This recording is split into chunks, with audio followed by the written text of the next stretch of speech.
When I find myself in times of trouble, Sidekick Bear here comforts me.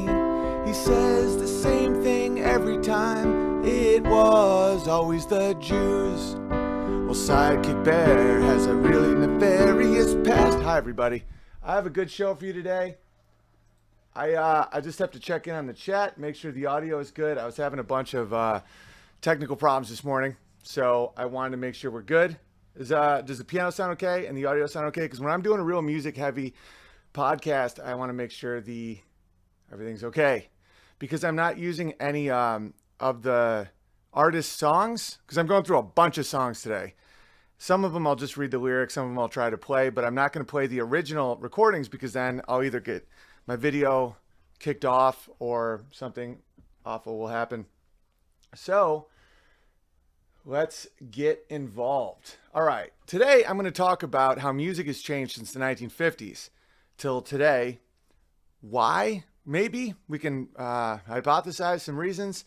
And the way I decided to do it, because I asked you guys some songs for me to cover, and I'll hit up a few of those, but I wanted to compare what Rolling Stone magazine considers the best songs of all time, specifically the top 50, and then compare it to the Billboard charts, which were the most popular. Even if that is heavily influenced by corporate and governmental structures, it's still a slightly different list. And I want to give examples. But first I want to talk about something. So I did that episode yesterday about Jordan Peterson, and I got a lot of great response and a lot of vitriol, obviously. And it's interesting how sometimes your biggest foes or enemies, I wouldn't really call it enemies, these are just people on the internet, but can give you real insight into yourselves. Someone yesterday, a few people commented that it seemed like I had daddy issues because of my obsession with Jordan Peterson. And to be honest, that isn't that far from the truth. It's not daddy issues, but I just like to kind of explain where I'm coming from, because I know in this brave new world of internet communities, which are necessary, you know, what we have is special, but a lot of you guys don't know. You only know me from the live feed, which I try to be as authentic in as possible, or just the last couple years. Just to give you a little backstory about why I was so drawn to the dude and why I felt so compelled to criticize him. And maybe it'll make more sense to you, and you'll understand that if you like him, I'll still be your buddy, and I don't wish him harm or anything. Both my parents are college professors. My dad's an intellectual. My mom's a professor, but she's more morally centered in the sense that she almost seems like just a very intelligent person that just, it was like a good gig to get out of a little town. But my dad and I were very, very, very, very close when I was a kid, and he's an intellectual. Jordan Peterson was, for me, the way to bridge moral clarity and the world of the intellectual. And as I got older and I became a father myself, it was very necessary for me to find that bridge where I could, because I was raised with intellectuals. Like, I was raised with this. And I'm a comedian now, but when I was a kid, I was a very serious kid. Didn't talk a lot. And when I talked, very serious. And people would laugh a lot. And this is one reason why I've been obsessing for years now about what makes people laugh. That's why this podcast originally started, called Why Didn't They Laugh? And I've been talking to Vox Day and Castelli House about possibly writing a book, Why Didn't They Laugh? Just an analyzation of comedy. And the reason I think he would be great with something like that is because of his literature and computer programming background, because it's very like engineerish. But anyway, I always saw that people would hide tough realities behind wit and maps of meaning, not to just use the book of Jordan Peterson, but like when I was a little kid, I remember my dad, who's a Democrat, and he would say like, the Democrats are the first to stand up for something and then the first to sit down. And they'd all laugh. It'd be a room full of Democrats, intellectuals. And I remember being a kid being like, yeah, but that's true though. Why do you guys do that? Like, the laughter didn't alleviate it for me. Another time, they were looking at this picture, and I may get some of the details wrong, but there's this guy named Satra, and I People pronounce it all different ways. I'm pronouncing it the English way. Who's a postmodernist. What was his specific field? It was, oh man, trans, I can't remember. It was like, hell is other people is his whole thing. It was, it's a type of postmodernism. I'll check in the chat and see if any of you guys know. And you guys remember? Yeah, Sartre. Yeah, but it's spelled Sartre. Sartre. I'm not going to say Sartre. But what was his thing? It was a specific do you guys know? I can just jump. Transhumanism? No, existentialism. So existentialism, his whole point was that hell is other people. And there's this picture of him standing on an iceberg, and it's this black and white picture that intellectuals fawn over. And as a little kid, I said, well, then who took that picture? And they all laughed and talked about how funny Owen was and how insightful I was. And they laughed and laughed. But no one answered me. I'm like, if hell is other people and this picture describes it, he couldn't have taken that picture alone. And that's part of the picture. How do you not see that? And so I saw the dangers of hiding behind comedy and wit to avoid tough realities. There's a video of Jimmy Savile, probably one of the most notorious pedophiles in history, this British pedophile. He had a children's show. He was knighted by the Queen, just real nasty stuff. And he was joking about how people thought he was a wizard. And he was. Like, he was like, oh, people say, oh, Jimmy Savile. And he's describing this joke. And then in retrospect, you're like, well, and then one of my dad's favorite jokes was many a PhD is an ASS. And he'd laugh. And I'd be like, so then why does it matter if you're a PhD, if you guys are ASSs? See, this is the contradiction of my father. Funny, has humility to him, really good heart. I love my father deeply, but this is what happened. And one thing about Jordan Peterson that drew me so intensely was saving your father from the belly of the whale. And I wanted to save my dad. I still do in a lot of ways, from his own mind, the slavery of your own mind when you're an intellectual, when you're very, very, very smart and you don't have a moral compass. An intellectual without God is a madman. And people will, and listen, you can believe in God or not believe in God. God, to me, I have issues with certain things when it comes to not feeling or seeing God, or I have issues with thinking about whether or not heaven and hell is even like real because it's so mind-blowing to me. Like, I have my own series of doubts, but that faith doesn't exist without the possibility of doubt. God is like, it's like seeing, you don't see it, but you see the result of God everywhere. Like, you see water, but you don't see pipes. You just assume there's pipes. It's got to be pipes to get the water. People that don't have that feeling, that can be their own master, always end up losing their minds, in my opinion. And my dad, when I was a little kid, he would sing opera and play piano, and he was in like local acting troupes and stuff. And my dad would always tell the story about when I was 5, we saw La Boheme, and I just turned to him and said, "This is beautiful, Dad." And he like got really emotional and really happy that he could relate to his son with stuff like this. And I always loved music, and we'd go see plays, and I was in operas. I'd play piano. I got into acting partially because it was something that he saw as so cool. And then I started seeing that with my success, by the time I became successful at acting, he couldn't enjoy it with me. Because the problem with this world of your own map of meaning is you drift away from reality. And I remember once, me and my brother were talking about this recently, that Dad used to say, I'm from this world, but not of this world. And at the time, it didn't strike me as anything, but now I'm starting to realize that, like, we have to follow the rules. Like, we have to have morality. We don't get to write our own, because then it would get to the point when he would lie about the time of the day and not realize that people wouldn't see that.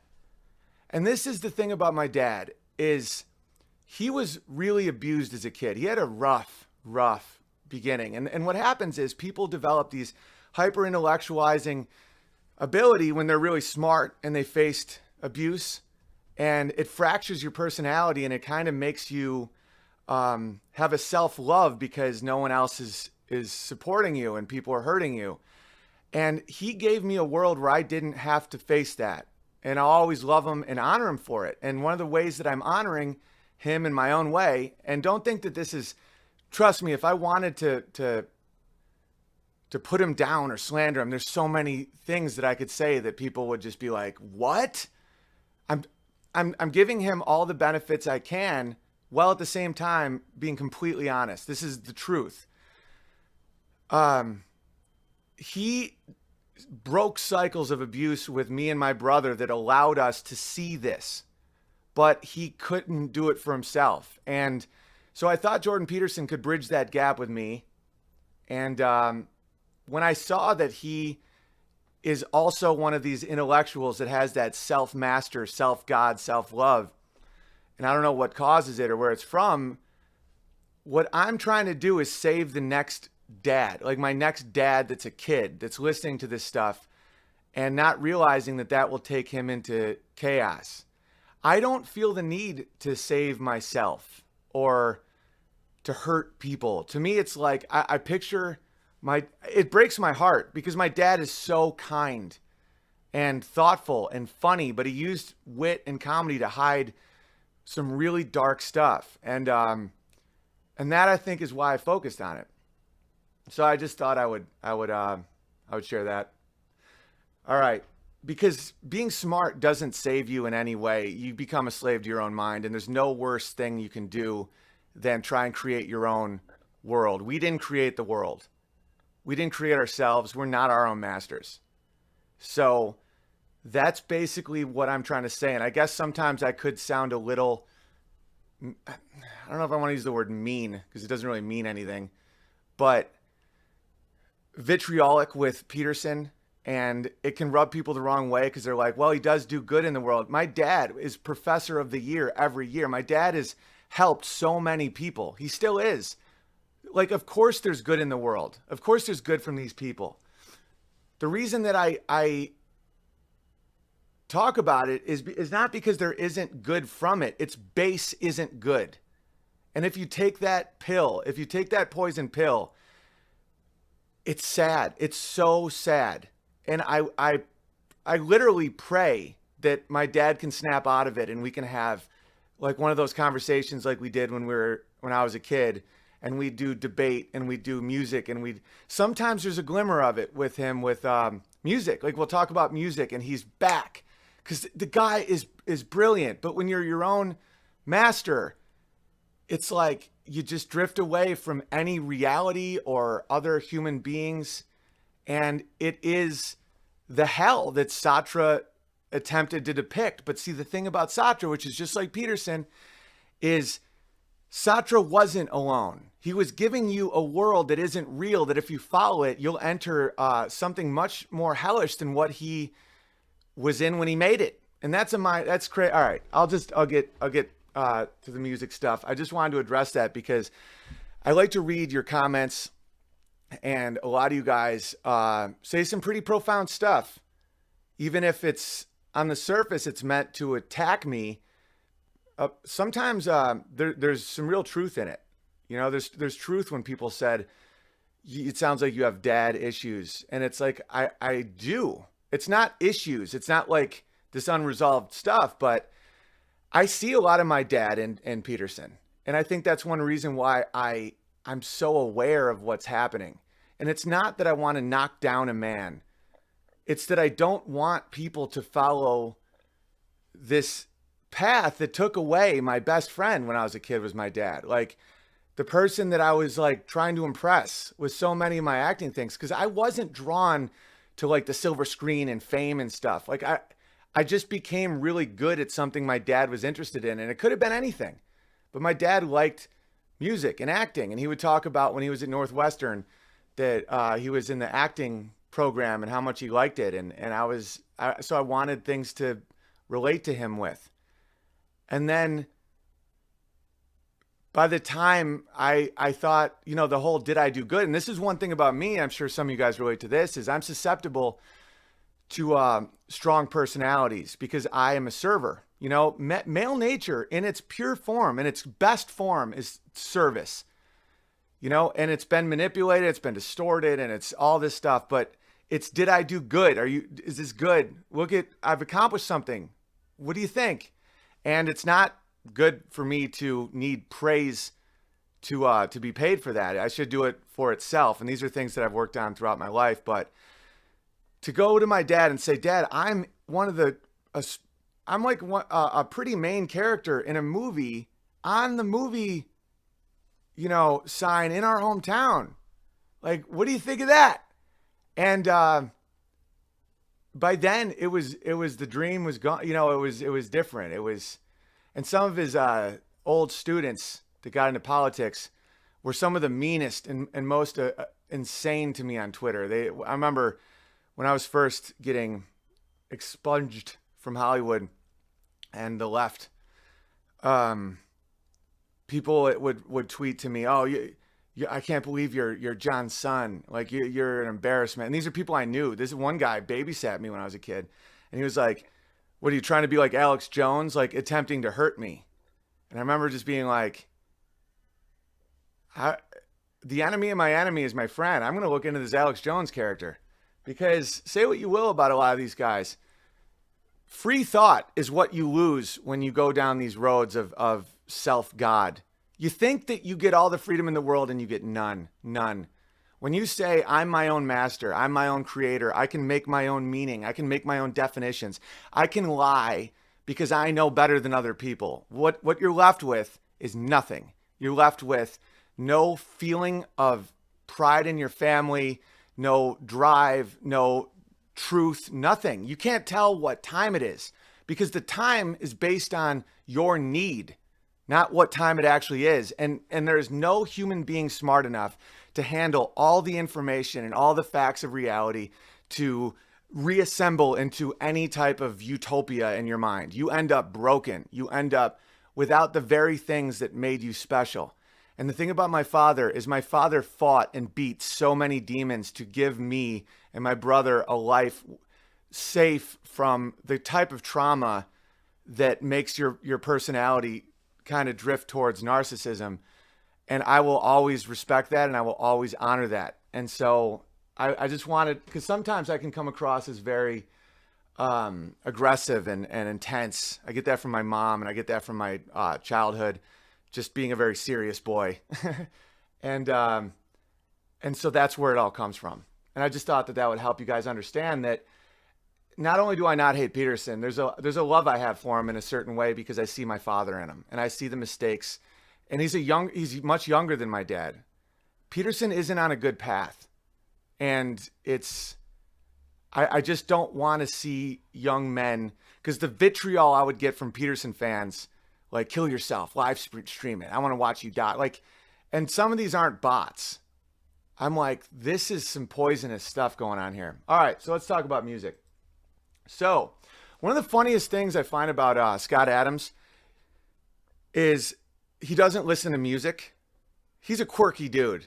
I disagree with him on a bunch of stuff. I listen to him because I appreciate the guy. I think that he's upfront about his values. He's like, listen, I'm not, he's like, I like results and rhetoric and persuasion. So my dad has his PhD in. I know I have dad issues, but he always starts his podcast by going, bum, bum, bum, bum, bum, bum, bum. Good morning. You know, bum, bum, bum, bum, bum. It's this atonal, unstructured nonsense music. And the reason he does that is because he doesn't listen to music. He thinks music is very manipulative. And so every time I hear his opening song, it makes me literally laugh out loud. Not LOL when you're not laughing out loud. I'm actually laughing out loud. Oh, just real quick. This is a comedy song I wrote when the internet was first starting. And it's so much my personality from when I was a kid. Just that serious person that people laugh at because they don't. It's like, why are you laughing? And now it's, why didn't they laugh or why did they laugh? All right, it goes, don't say LOL when you just mean hee hee. Don't say laugh out loud, cause I know you're lying to me. I know what I said didn't make you really laugh out loud. I literally don't even remember the song. That's why it sounded so horrifying. But the whole thing was like someone taking that so seriously where you're like, I know you didn't really laugh out loud. Please stop lying to me. Just say a ha-ha or a hee-hee if you might be gay. All right. Hit the like button and share. I know I'm shadow banned. Are you guys, is there some people here? Let's get into it. Oh, wow. This little burner account. I get my live streaming ability back in December from my main account because I was a bad boy, apparently. And I don't know what I'm going to do. I'm going to continue to keep super chats disabled, even on my my normal account, because this is the spite that comes from the Wisconsin lead mining history of my mother. Not spite, but just eye for an eye type thinking. I don't want them to have any money from me, YouTube. They provide an unbelievable service, but the fact that they kicked me off my own live stream, they take 30% of those super chats. I don't know if this is self-destructive or moral. I got to really think about this, but I'd rather not get money than have them make it, if that makes sense, because I want to punish them for that. I don't know. Sure you will, Owen. You'll never seeing that. You're never seeing that account again. It's Jamie. What are you guys talking about? Very self-conscious about LOLs. Not really. It's just funny. It's just over like looking too much at something that apparently is silly is funny. People seem to laugh at that. All right. So music. Where am I? I wrote down some notes because I've been working on this all morning. And there's a lot of music, so I'm going to mess up a lot of it, but, so I'm going to break things up into categories of nefarious, like openly nefarious, like culture crushing stuff in music, intentionally absent of meaning, like look at the stars, look how they shine for you, everything you do, and it was all yellow. And then I came along, I wrote a song for you, Your Skin and Bones Turning into Something Beautiful. It's not nefarious, but it's just kind of pointless. And I know that some music doesn't need a point, but it's better when it's intentionally pointless. Like in the 50s, they'd have a lot of songs about just like twisting or shaking or bopping, when it would just be, or like My Sharona is intentionally just fun, like the Macarena, just like silly. But when you're selling like meaning and there's nothing there, it has like a hollowing effect. All right. So according to the Rolling Stone magazine, which is I'm going to try to not look too into stuff and see like symbols when they're not there and make predictions that aren't there. That's why when I try to criticize celebrities, I like to use clips that they've done publicly. Like I don't like to speculate because it's a way to discredit everything you say. If you say something's like when I said Peterson and Rubin put on lobster bibs and bone each other, I truly was joking. I thought it was so obvious that it wasn't. And then when my mom was like, it's kind of weird you outed Peterson, I was like, man, I must have messed up that joke. But I think the Rolling Stone magazine is like this. I think it's one of those CIA things. I mean, it's just like Mattress Girl and they report rapes that don't happen. And the music they push and the agenda they push does not reflect society. And this is one thing that I'm certain of. People that say music and art reflect people, I think it's the opposite. It's music and art shape people. And I think that once we got to a point when we weren't in these little communities, families, these contained type things where you go see a church choir or a local band or something, when it became piped into us by the millions with these giant controlled things, it became a way of control. And this isn't, by the way, this is not a hopeless type of sad stream. In fact, I find this stuff very uplifting, but then again, I was a pretty pessimistic child. All right, so the number one song of all time, according to according to Rolling Stone, just guess it in the comment section right now. Just guess it. Don't look it up. Guess it. I'm going to say it immediately, but just write it down. I want to know what you think. Write in the comments right now, because I want to see what you guys actually think. This isn't just for no reason. What you think the best song of all time is, and then write what you also think Rolling Stone would choose the best song of all time is. And now I'm just going to tell you. It's, did you write it in the comment section? Because, yeah. All right, it's called Like a Rolling Stone by Bob Dylan.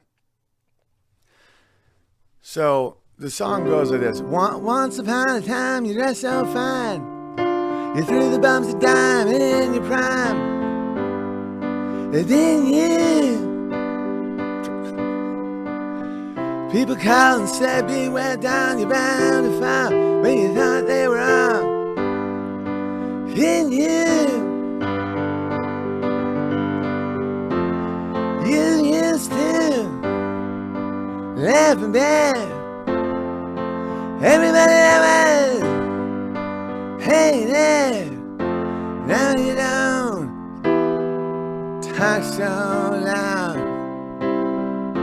Now you don't seem so proud. All right, so I'm gonna check in with the chat and see how the audio sounds, because I'm gonna be bummed if the audio is way off. Is the piano and the audio? It's good. Okay, all good. Sounds like it's good. All right, sweet. As long as it's just good, it doesn't have to be like awesome. It's just one time I did a music heavy episode and it just was all over the map. It was like peaking, and I don't know. Audio is important. Let's talk to Phil Spector. Pretty sure he's a murderer too. I don't know. All right, let me go back to this. Let's analyze why this is so. This is the #1 song of all time. And it goes about having to be scrounging. You're next, me out. How does it feel? Yeah, how does it feel to be without a home? Like a complete unknown, like a rolling stone. And I'm not gonna do the whole song for most of these, but this is the #1 of all time.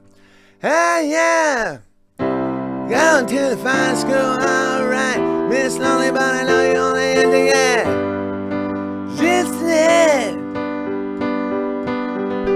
Never understood, cause it ain't no good. It should. I messed that part up. I don't know if I can keep doing this one. Alright, so here we go. You say you never compromise with a mystery trap, but now you realize he's not selling any alibis, and this vacuum of his eyes.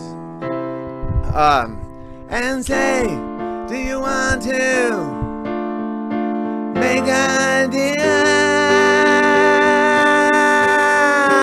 How does it feel?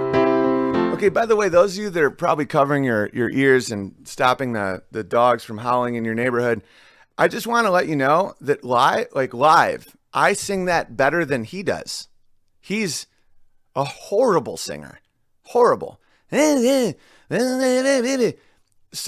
if you're like, Big Bear, come on, you're just really hurting my ears. This is the #1 song of all time, according to Rolling Stone. Even the recorded version, it's like, you're next, Mina, and like that long thing he does, like people will cheer in the audience, like, whoa, I'm just lonely, but you're only using it.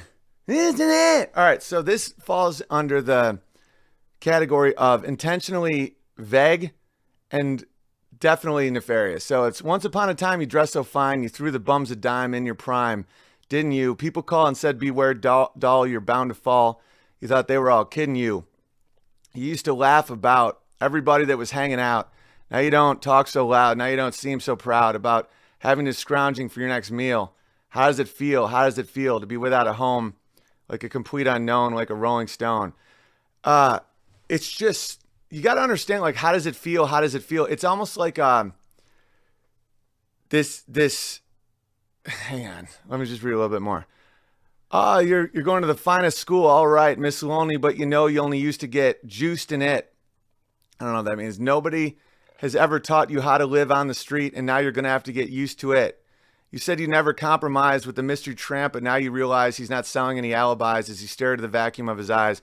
And you say, do you want to make a deal? How does it feel?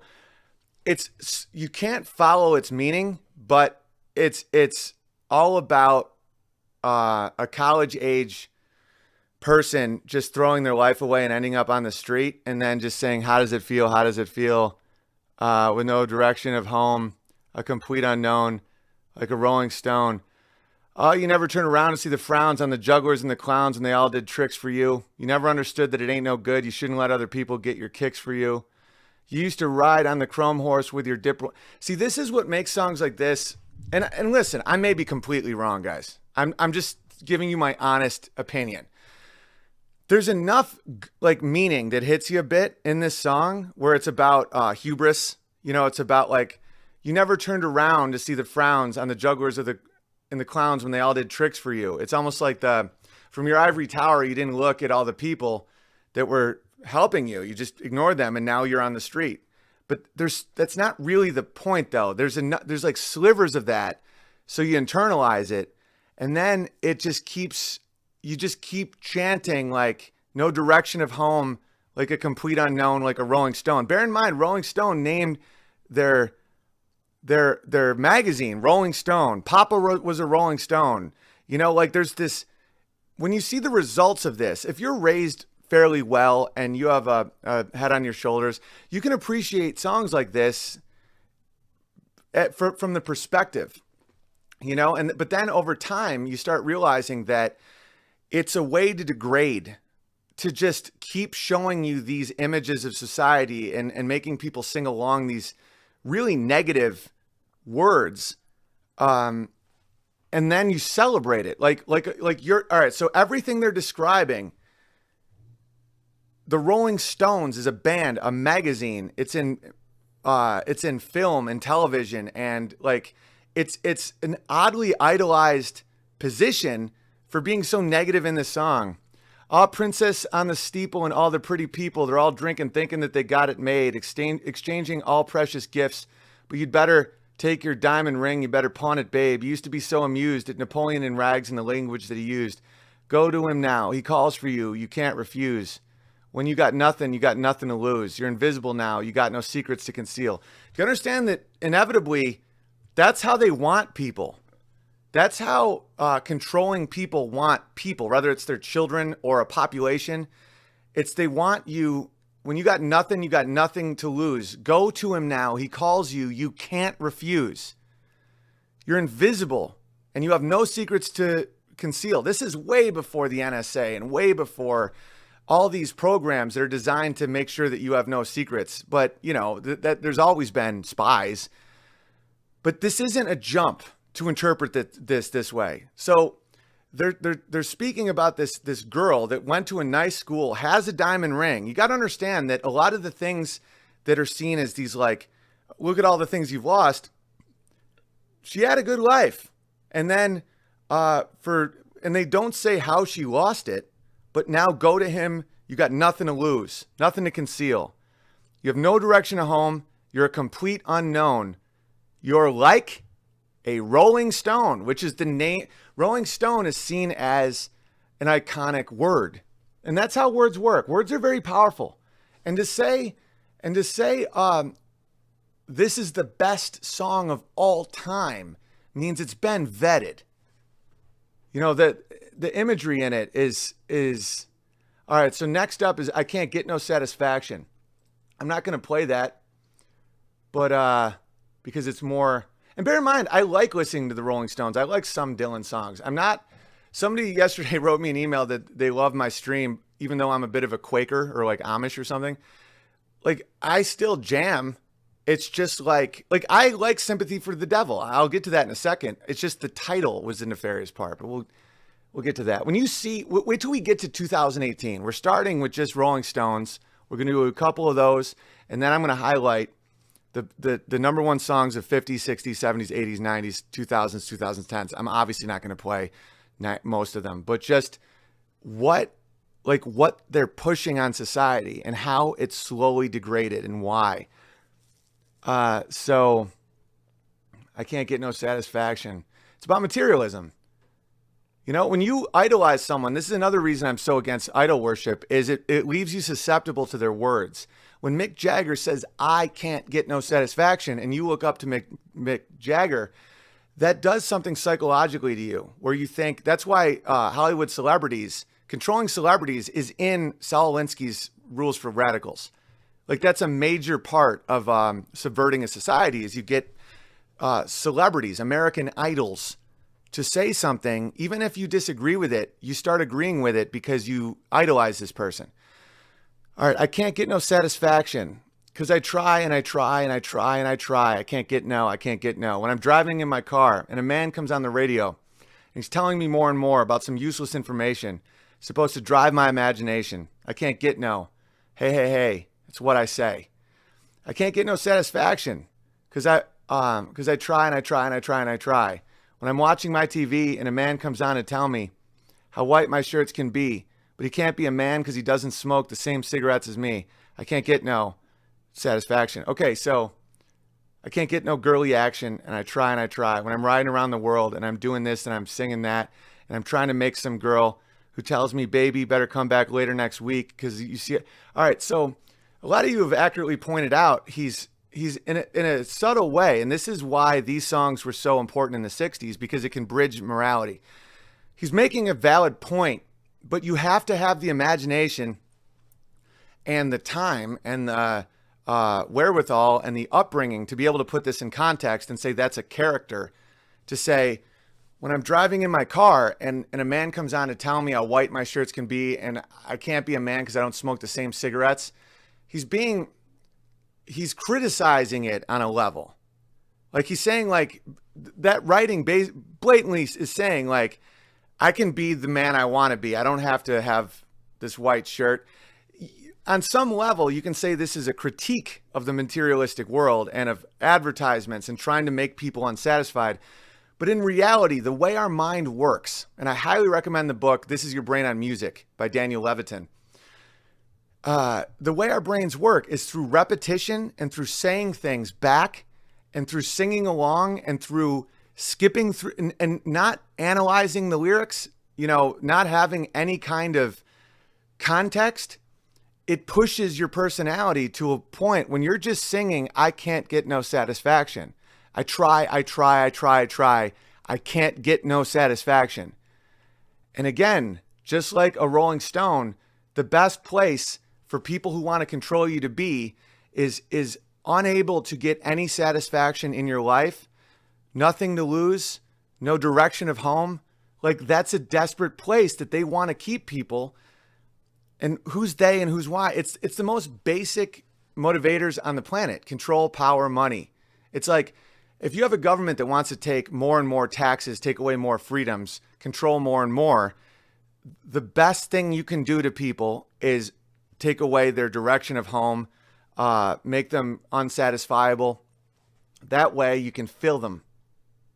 And that's Psych 101 before. All right, so let's do a couple more. Respect by Aretha Franklin's on there. I think that song just kind of jams. I don't know if there's anything nefarious about it. I'm not gonna dig for something bad in every song. Like, I've always jammed out to Respect. It's just, give me some respect. And then she spells it like a boss. Then she jams hard. So that one it just seems like it jams. It might be a historical reason. Good Vibrations by the Beach Boys. Damn. I've never tried to play this before. Damn. I love the colorful clothes she wears. This is so high. And the sunlight plays upon her hair. Wow, they could sing high. I the sound of a gentle wind, on the wind that lifts her perfume through the air. Air, and then touches an A.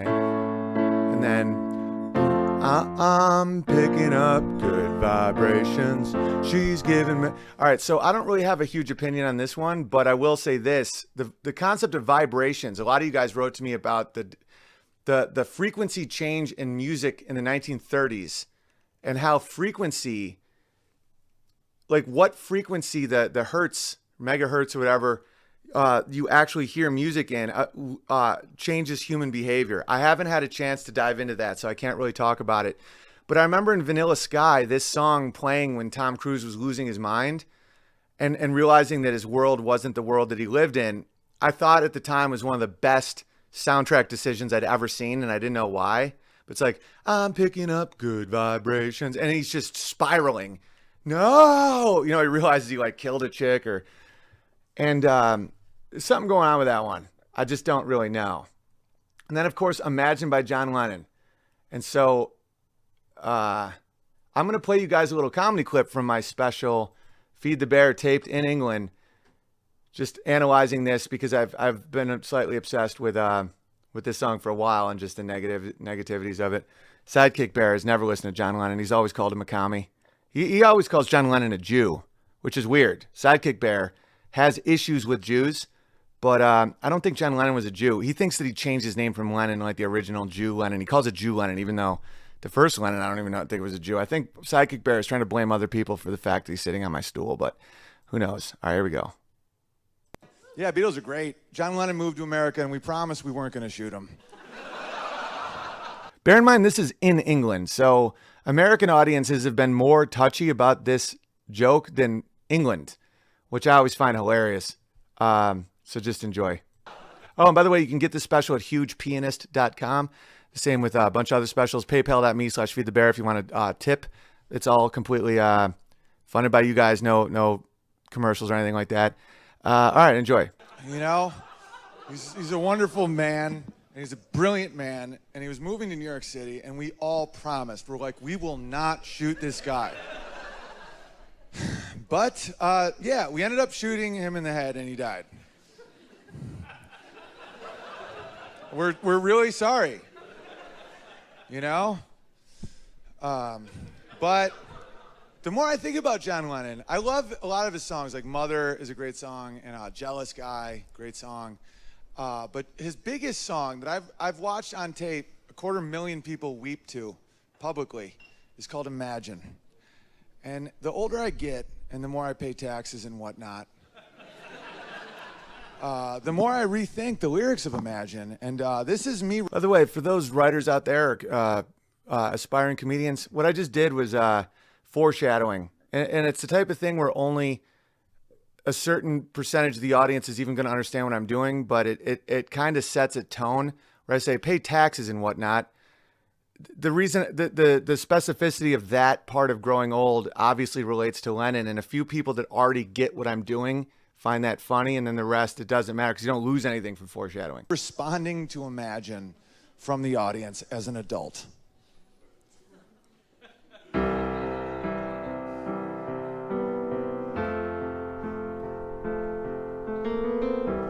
Imagine there's no heaven, then where's my grandma? It's easy if you try. Why would I do that to her? No hell below us, then why don't I steal everything? Above us, only sky, but what about La Luna? Imagine all the people. I can only imagine like 200 things at a time. Sharing all the world. Great, can I have that white grand piano that you shot the music video with, and I'll give you my toy piano? You first, you rich bitch. Oh, by the way, some of you guys in the chat are saying you enjoy when I analyze jokes. A regret I have that I figured out right after this was taped was that, especially in England, I'd say, imagine there's no hell below us. I'd be like, then where's Jimmy Savile or Jimmy Seville or whatever? and that would crush in England. And I'm like, there's no punishment for him for the rape and ritualistic torture and murder of 1,000 British children under the protection of the royal family, huh, John? Huh, John? Are you a knight too, John? Like, I would spiral and it would crush. So that sometimes I don't watch my own specials for that reason, is because I'll come up with another joke that I didn't know when I first taped it, and it kind of bums me out, but it's all good. You may say I'm a dreamer. No, my dad says communist. But I'm not the only one. I hope someday you will join us. No way, I got Manchester guns. Oh, by the way, that was from a crowd interaction that I didn't put in the special. One day I may put the entire 2-hour thing up, but someone was heckling from the balcony, and I was like, well, I'm American, so I have guns. What do you guys? And he's like, we have Manchester guns. And I was like, what's a Manchester? And then I just kept riffing about what a Manchester gun would be, and it'd be like porridge, porridge stuffed in a sock. With the Charles Dickens, I don't know. It was funny, but that's why like some of these will get a laugh that you don't quite understand, because the story wasn't completely told. And the world will live as one, only if everyone's dead but you. Imagine there's no countries. Then why'd you move to America and not Nigeria if it doesn't matter?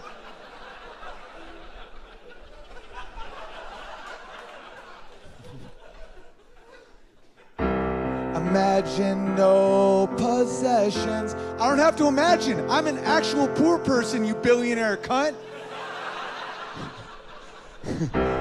Nothing to kill or die for. I'm starting to think of a reason. And then, fortunately, someone took him out. Oh, I'm sorry. We feel really bad about that. It was not a good thing. We feel bad about shooting that little red commie. So all of this comedy here is based on me. The audience is now completely let in on the split that I'm doing. Like I'm saying the things I'm supposed to say with the subtle hints that are at this point not so subtle. Like it started with just when I started paying taxes and whatnot. Now I'm like, we feel really bad about shooting that red commie fuck. Like stuff like that. And that's an equation for comedy. It's the divided self, but it's a great way to reveal things that people are uncomfortable about. All right, there's less than a minute left. I just want to play the rest. I like Oasis more, man. Oasis is way better. Manchester. They're like an honest Beatles. Made a meal and no, I threw it up on Sunday. That's so honest. Made a meal and threw it up on Sunday. I've got a lot of things to learn. Humble, honest. Imagine I'm not a fucking liar. You fuck you! Sorry, I shouldn't have said that. I got carried away. He was not a good man who killed John Lennon. John Lennon was a beautiful person and also probably trying to spread something called an ideological contagion. Just kidding. I'm just kidding. Am I? You guys don't even know. Yeah, at the end there, I kind of spiraled a little bit about the whole concept of joking itself. All right, so let's look at some more stuff. So John Lennon's Imagine is literally the blueprint for a one world government. And, the song, it sounds so good. I used to love this song. I'll just play like, what he's saying. Imagine there's no countries. He's saying Agenda 21, like straight up. Imagine no possessions, no countries, no religion, no heaven above us, no hell below us, a brotherhood of man. Imagine all the people. You can't, you have to make all the people do something. All the people will never agree on anything. You can't you could take twins that have had the same experience in life and they'll disagree on like ice cream. You think that different cultures and countries and families and religions are going to agree on anything. Like what he's saying, and he gets to live this billionaire, princely life and just beat women and abuse women and children badly. And he's given protection by the governments because he's putting out the message. And that message in that song isn't even hiding it at all. And for people that are saying, well, he's just saying imagine it. He's not saying the whole point of imagination is you picture it. And then what you picture can become real. Isn't that what we're taught? All right. And then we have Johnny Be Good. I can't play it without a guitar. I didn't sense anything from it, but I just thought it was funny that the original work, it was that little colored boy could play, and then he changed it to country boy to get it on the radio. Because as much as people don't want to believe it, there's not been this accepted racism, quote unquote. And the irony is you could say colored boy and that wasn't racist, but yet the radio was trying to manipulate even back then. That little colored boy could play the guitar just like a ring in the bell. Go, go. It was a hero. The irony, of course, is if you say colored boy, you picture that it's a black kid, and it's a heroic song. Go, go, go, Johnny, go, go, go. Johnny Be Good. Down in Louisiana, down in New Orleans. Right? It's basically like this kid could play the guitar like he was ringing a bell. It was that good. He's like that little colored boy named Johnny Be Good. The irony, of course, is taking out colored boy. It wasn't about protecting black people. That's the funniest part of all of it. It's not funny. I'm trying not to use ironic language. It's horrifying. That think of all the people that listened to that song and pictured a white kid when the whole thing was written about a black kid. Being like the best guitarist ever was a little black kid. And so colored isn't, it was the NAACP is of colored people. Like that wasn't, it's all good. All right. So then Nirvana Smells Like Teen Spirit. I'll just play the chorus. Hello, hello, hello, hello, hello, hello, hello, hello. That's chanting. That's literally, that's absolutely has something to do with hypnotism. Hello, hello, hello, hello. Or how low. Hello, hello, hello, how low. So it's in threes. 3, 3, 3, 3. How many times? 4 times. That's 12. This is not speculation. This is how your mind works. 12 bar blues. There's 12 notes on it. It's all designed. So then you go 3, 3, 3, 3. But then the fourth is how low. And then with the lights out, with the lights out, it's less dangerous. I can't sing it. All right. With the lights out, it's less dangerous. Here we are now, entertain us. I feel stupid and contagious. Here we are now, entertain us. A mulatto, an albino, a mosquito, my libido. I mean, it's intentionally nonsense. Like the thing about that dude, which is one reason why I think he was killed. I don't think he killed himself. That's my hypothesis. But I think he got to the point when he was mocking the whole operation. When he said, what else could I say? Everyone is gay. Like, I think it was like almost like My Gay Town, where at the time they're like, oh, this dude's, he's all about degrading society. And then they're like, wait a minute, he's mocking us. He's just saying, all right, with the lights out, it's less dangerous. Here we are now. Entertain us. I feel stupid and contagious. He's like, basically like, this sucks. Here we are now. Entertain us. A mulatto, an albino, a mosquito, my libido. I'm worse at what I do best. And for this give. It's just weird. Like that's all right. So the Beatles are in a bunch of these. Let It Be.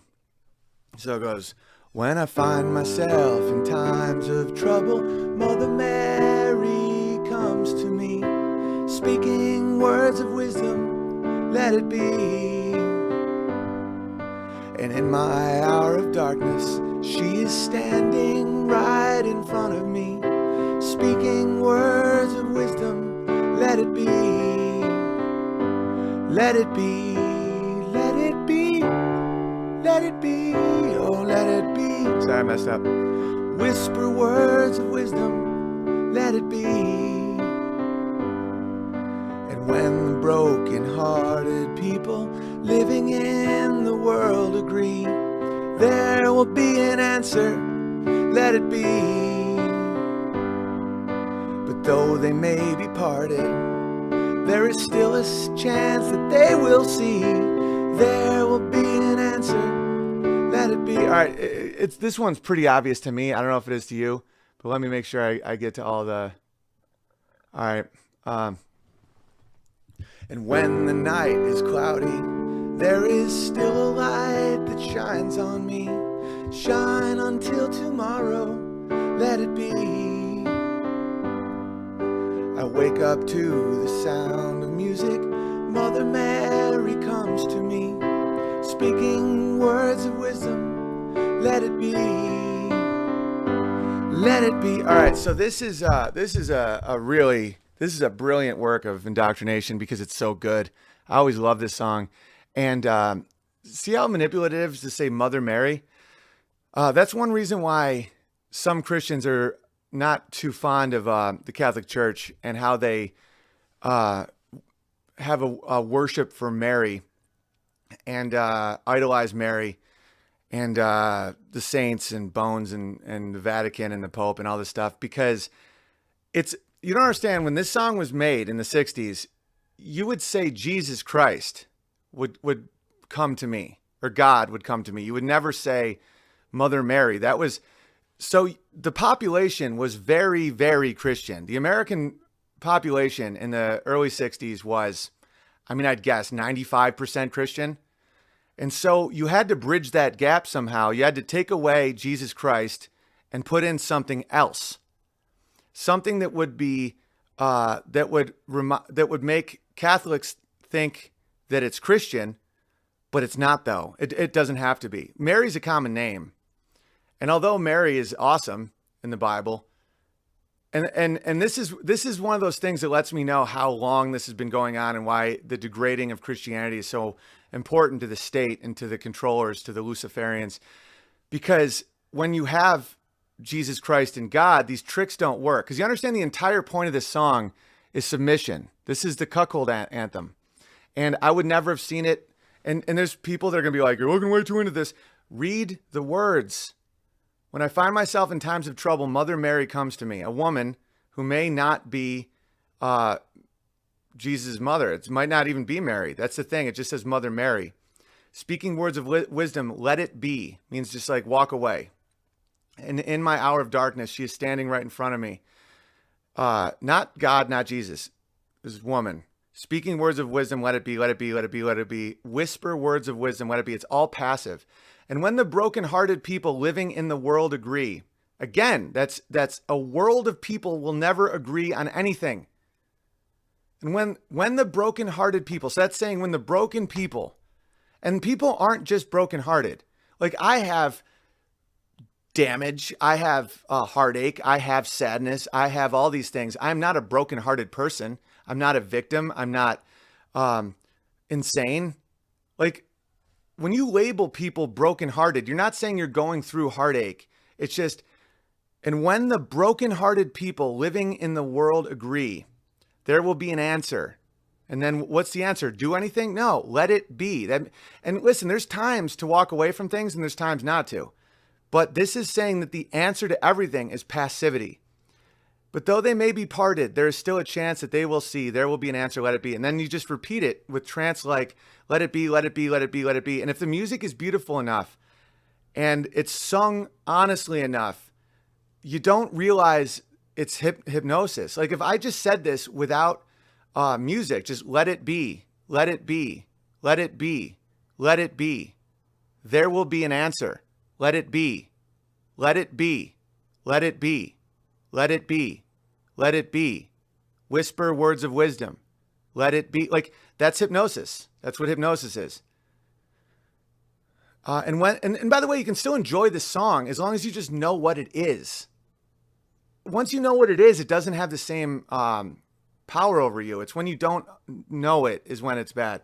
And when the night is cloudy, there is still a light that shines on me. Shine on till tomorrow, let it be. I wake up to the sound of music. Mother Mary comes to me, speaking words of wisdom, let it be. I don't know what that means, but it's it's very, it's in modern times, the removal of Jesus Christ and God in songs seems obvious. It's never in songs unless they're being ironic or being a dick. Back then, that the Beatles were the way of bridging that. And if you see the lives these men led, it's just riddled with death and tragedy and the type of tragedy that comes to you when you live this way. And there's tragedy in the world. There's people that get cancer and die, and there's accidents. But like, 2 of them were murdered by civilians. And who knows why, but I mean, I've hung out with Paul McCartney and Ringo Starr. Ringo Starr is a prick. Short. Paul McCartney was cool, but he seems he's very Jimmy Fallon like. He's very like, no, well, it's groovy. Whatever you say. I mean, all right. I respect some of the stuff they've done, but the Beatles are just the cornucopia of mind control. All right, maybe 2 or 3 more, and then we'll talk about the. All right, we have "Blowing in the Wind." People don't understand historically how important this was. This song by Bob Dylan is another top 10. These are all top 10 all time according to Rolling Stone, and a few of the Beatles ones, I don't know how many of them were actually top song on the list for like weeks or whatever. I don't even know if people necessarily even liked a lot of these songs. All right, so this goes. Yeah, yes, and how many roads must a man walk down before you call him a man? Yes, and how many seas must a white dove sail before she sleeps in the sand? Yes, and how many times must the cannonballs fly before they fall in a band? The answer, my friend, is blowing in the wind. The answer is blowing in the wind. Yes, and how many years can a mountain exist before it is washed to the sea? Yes, and how many years can some people exist before they're allowed to be free? Yes, and how many times can a man turn his head and pretend that he just doesn't see?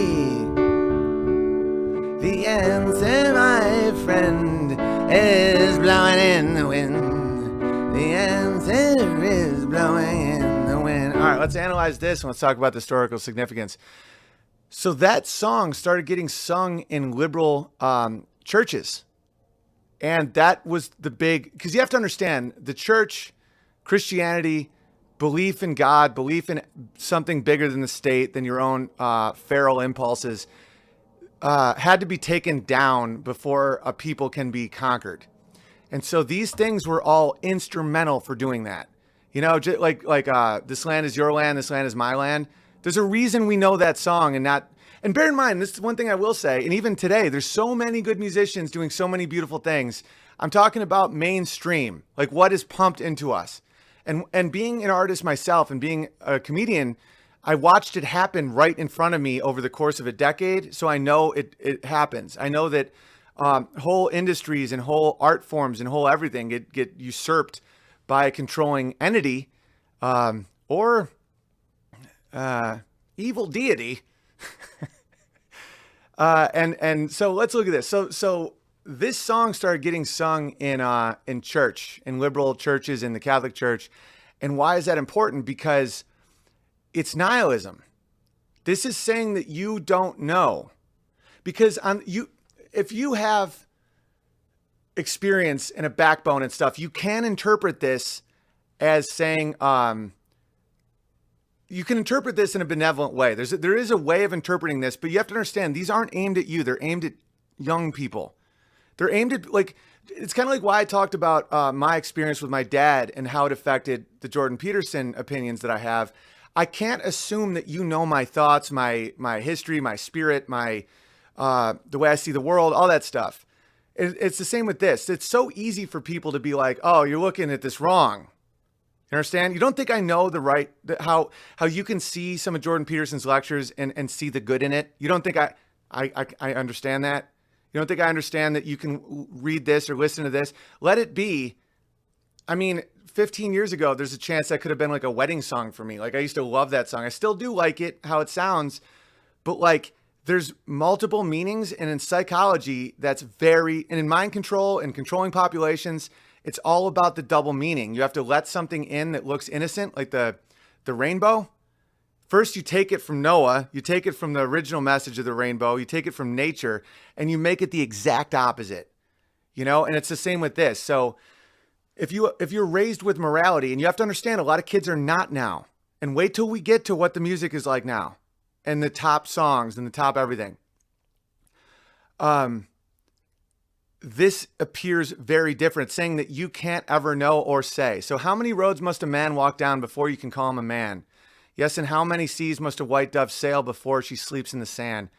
Yes, and how many times must the cannonballs fly before they're forever banned? By the way, that's a little bit of gun control right there. How many times must the cannonballs fly before they're forever banned? The answer, my friend, is blowing in the wind. The answer is blowing in the wind. Bear in mind, the movie Beautiful American Beauty, like, they made art in a bag blowing in the wind because it's supposed to symbolize random nothing.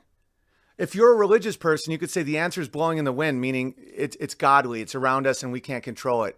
Trust me, I know how you can interpret this not bad, but in reality, that is the stretch. You have to have a certain upbringing to see this as good. If not, if you look at this literally and what they're saying, it's very, very nihilistic. It's saying that you don't know, no one will know. These are all rhetorical questions. How many years can a mountain exist before it's washed to the sea? How many years can some people exist before they're allowed to be free? The irony, of course, is that they were free and they're continuously being less free. And the freedom they're talking about is not the freedom that I envision. That's free to your impulses. That's free to smoke and snort and fuck and scream and like do all the things that your feral impulses want with no social backlash. And bear in mind, I don't want any legal backlash. Like, I'm not saying that it should be illegal to have sex before marriage or anything like that. I'm not saying Jordan Peterson shouldn't speak. This is what people need to understand. It's cultural. It's tradition. It's about ostracism from your community. That's why community family is so important. You have to say this is wrong. If this happens, you can't hang with us. That's how you enforce. It's been perverted into making people think that when you criticize someone, you want a law against them. You want the government with its monopoly of force to come in with their jackboots and take you to a prison cell where you have no freedom. That is not what we're saying. It's saying you have to be able to identify what's right and wrong, and you have to have ostracism or people viewing you as wrong or bad. Do you understand most of these songs are based in the concept that you have a right to not be shamed? No, I don't think you should be put in jail for this stuff. But like when you're 350 pounds and have your fifth kid out of wedlock and you have a drug problem, you need to be shamed. Like people have to, like, I just went home for Thanksgiving and my brother straight up and my mom were both like, kind of have a gut. And they're like, your face is all right, but so you want to know what I've done since I've been home? Green smoothies. I've cut out bread, sugar, because it's like, they know me. They'll say the truth to me. And they're like, no, you're not like fat, but you look like you're putting on a little bit. That works. Imagine if it's like, how dare you? Don't say everybody's the same. I just saw a clip on like the Today Show of like a 9-year-old drag queen and like a trans 9-year-old, and everyone's clapping and applauding. The average death of a trans person is 34. That's their life expectancy is 34. This isn't helping these people. It's like to applaud child abuse and make it seem like living your life. They also had like a lettuce head. There's this guy who thinks he's lettuce. This isn't dumb. That's the problem I have with some of Ben Shapiro's takes, is he makes it seem like everyone's a fool. It's like, how stupid are these people? No, it's by design. It's saying, if you can't shame anybody, and the only morality is enforced through the state, then that's how you make slaves. Let that sink in. If you can't say you're getting fat, or like you have a drug problem, or maybe you should get married, or the fact you're having a baby out of wedlock, I mean, I'll help you a little, but I can't make it seem like this is a good thing. Like, that's not honorable. And with the invention of birth control pills, women have complete control over when they get pregnant. It's assuming, with the exception of child rape or incest, or let's just say post 18, a woman's just on her own. The fact that they can control their fertility with the pill means that this is all insane. So to make sense, and why does the state love single moms? Because they desperately need protection, safety, a role model. So they go to the state. Women are so much more fluid than men. Women naturally can adapt quicker than men because they're more vulnerable. When a woman has a baby or when she's pregnant, she is absolutely vulnerable to the world. So they have to be able to mentally and physically and culturally adapt to like a conquering force, or else the people that didn't died. So the DNA didn't survive. That's how DNA works. That's how adaptation works.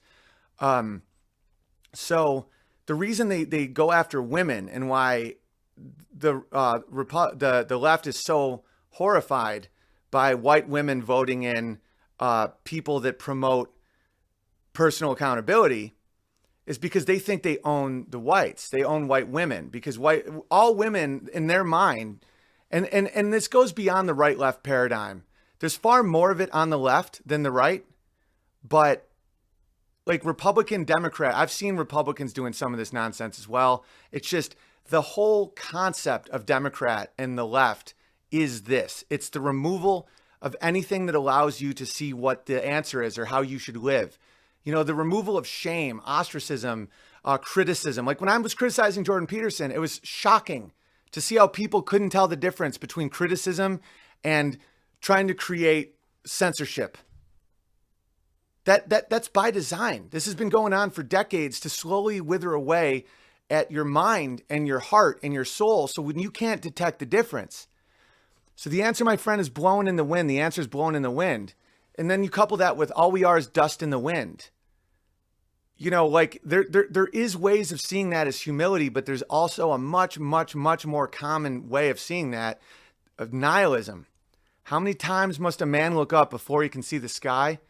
Do you understand that there's a decent argument that that's about not seeing God? How many times must a man look up before he can see the sky and not heaven? That's what that means to me. I mean, I'm trying not to go with interpretations, but yes, and how many ears must one man have before he can hear people cry? That is another tool of this weaponized empathy. It's like, I am pro-gun. I am against all gun confiscations and bans and all of that.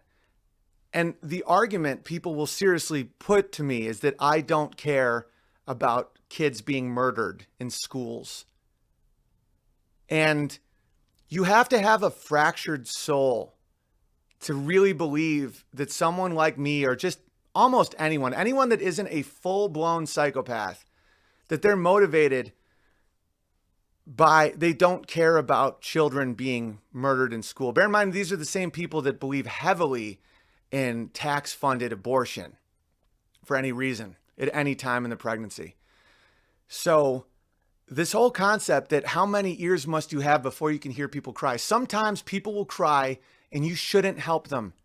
And it sucks for everyone. I would die like that for my kids. There would be no hesitation if I knew that it would help them survive. My life is not, like, my life is to serve and protect my family. That. Literally no hesitation. I sometimes have to let my sons cry. I sometimes have to, I will have the thing that will make my son Walter the happiest person in the world, and instead he's sobbing and I don't give it to him. Is this because I'm cruel? Of course not. It's because if I reward that behavior, he will do more of it. There's a reason that people will say, oh, Walter's always smiling. He's such a good kid. He's so nice. Yeah, there's something called boundaries. like indulging because the fact that you don't want to hear any crying, any sadness, any anger, any pain, and you want to just give someone whatever it is that they asked for so they don't have to feel it.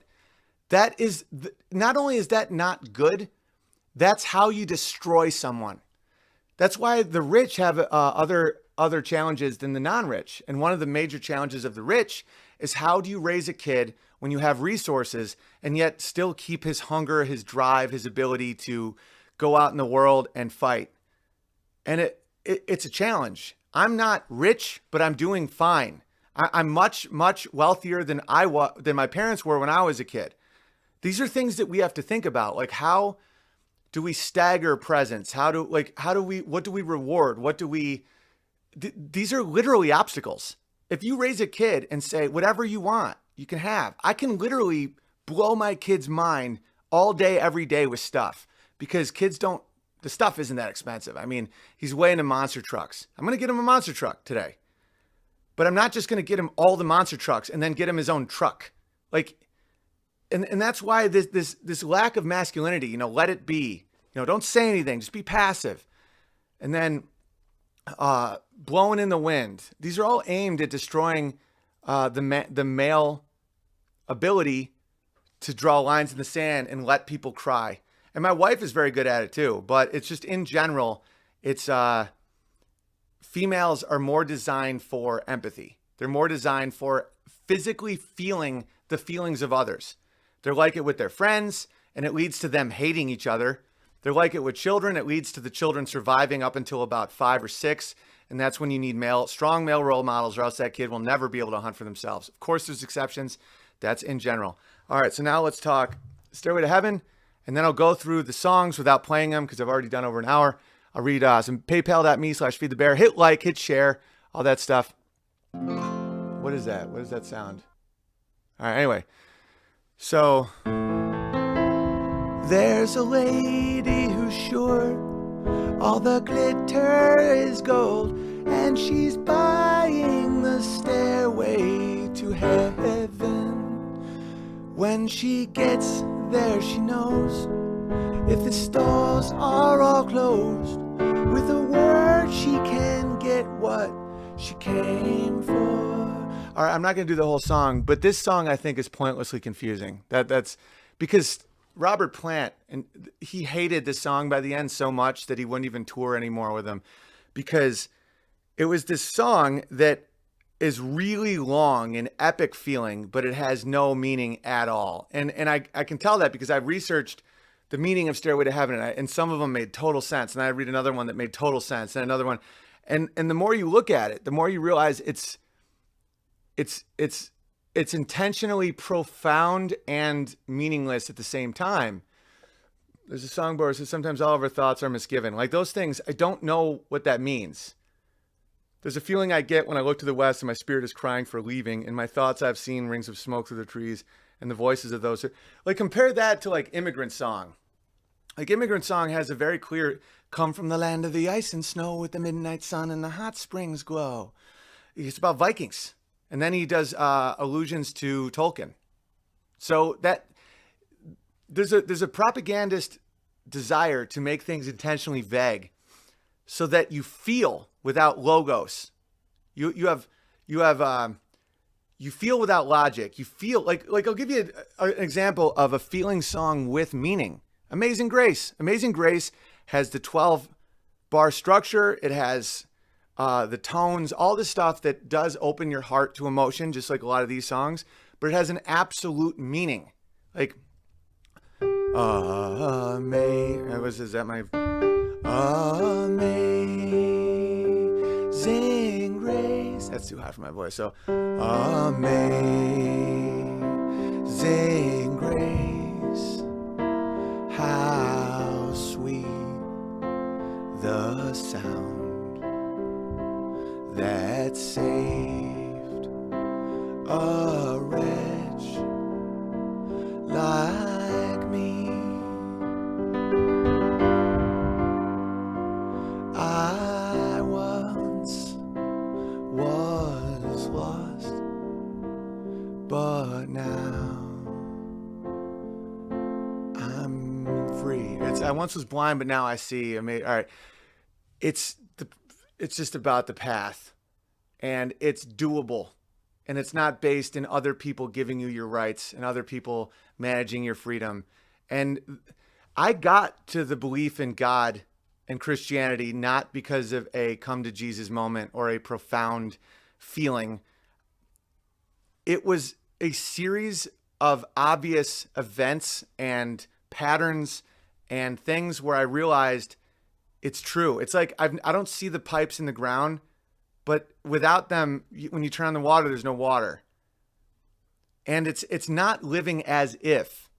It's like, how could something be living as if when you don't live that way, your society will crumble into a living hell? And we're starting to see it.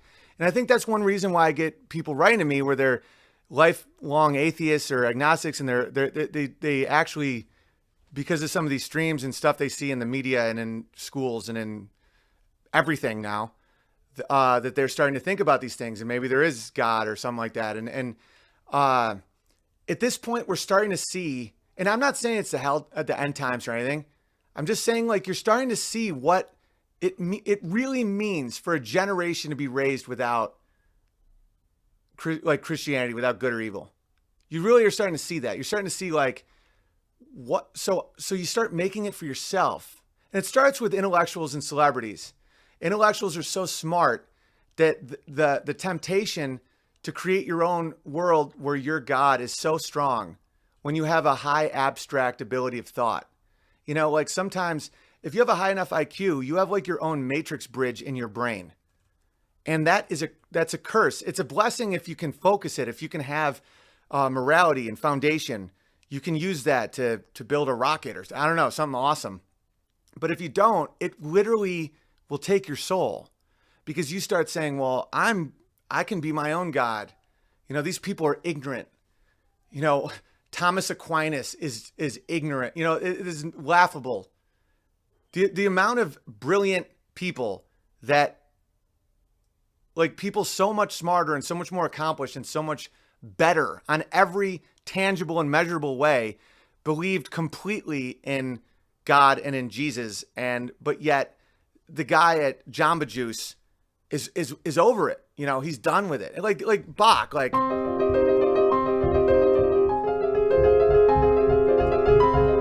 he wrote that for God. He didn't write it for money. He was a church organist. Like,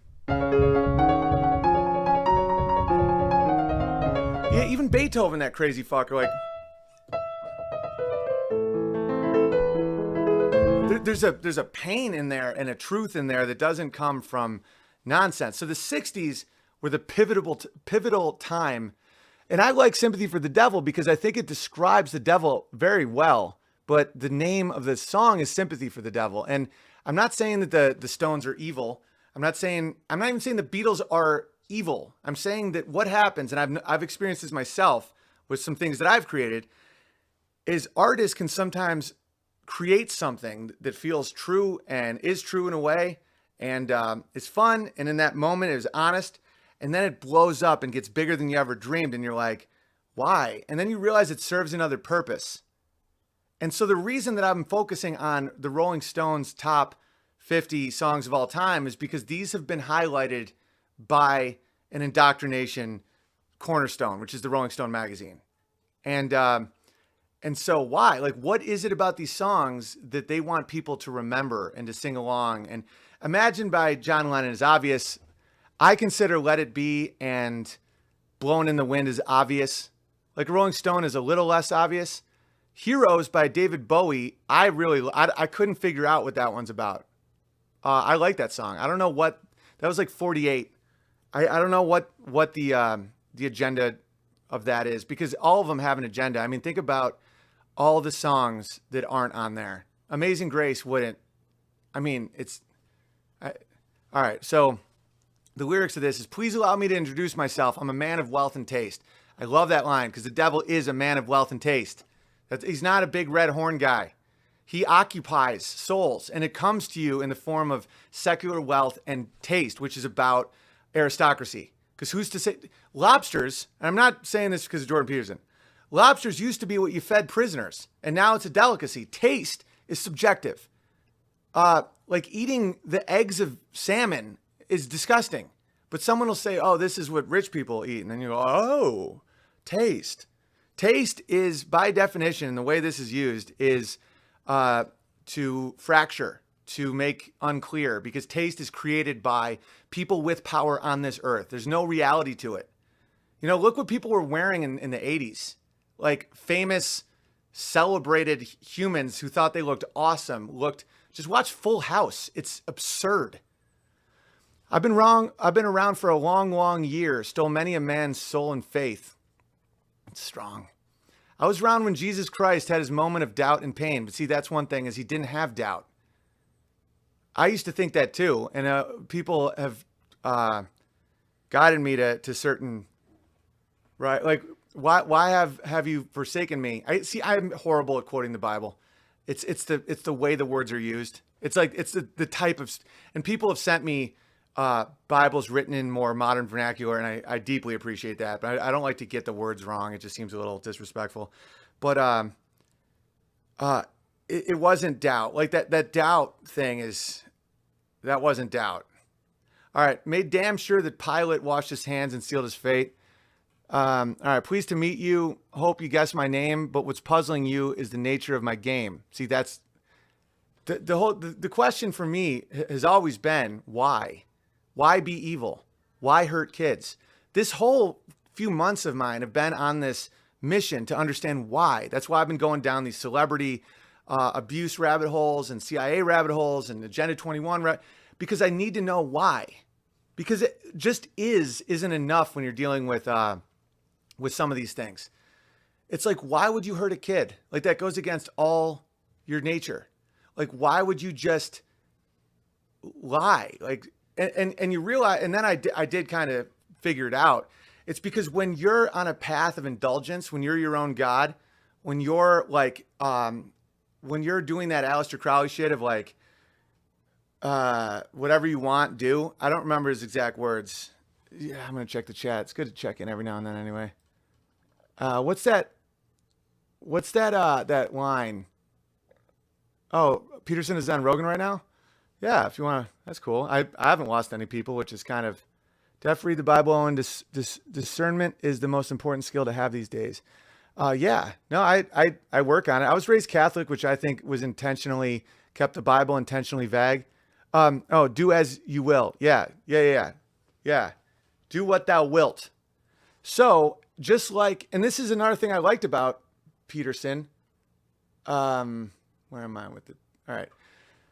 Was understanding the imagery and the message of stories. And I always like the Pleasure Island in Pinocchio with the donkeys, where when you indulge, you become a donkey. And what is a donkey? It's a beast of burden, and it doesn't have a voice. You know, you lose your ability to speak. So like George Takei is the perfect example of this. He was never a political guy, let alone this fire and brimstone anti-Trump guy. So what is it? You're given boys and liquor and fame and money and all this, whatever you want, but you have to pay the piper. You eventually lose your own opinion. You lose your own perspective. You lose your own ability to discriminate, to discern. You know, in the Bible, it says, again, I don't know the exact words, but yes should mean yes, no should mean no. And that's profound. It seems so simple.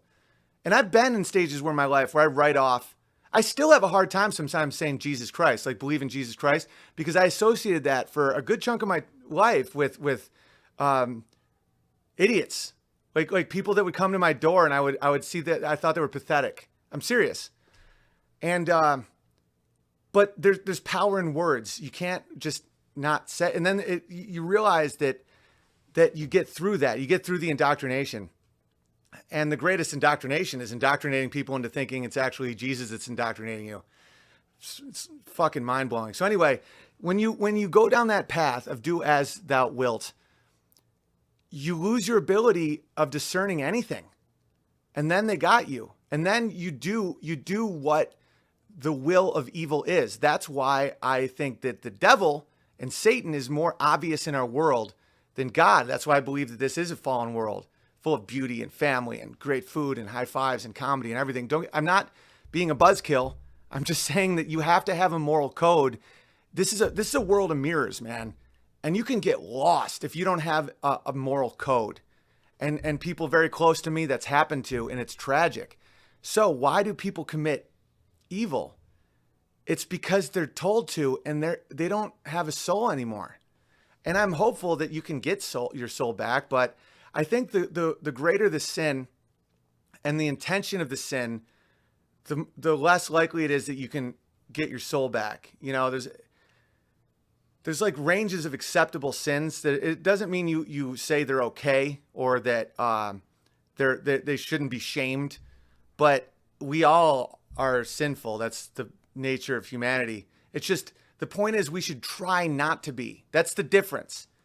It's like from saying a lie that benefits you because you don't want to face up to something, you know, stealing your neighbor's firewood because you ran out, or like being attracted to a stranger, stuff like that. That isn't evil. That's the path to evil. That's the door to the next door, to the next door, to the next door, until you're literally just a slave. And then you can only get joy off serving your master, which is the ultimate service of the evil master is the destruction of children.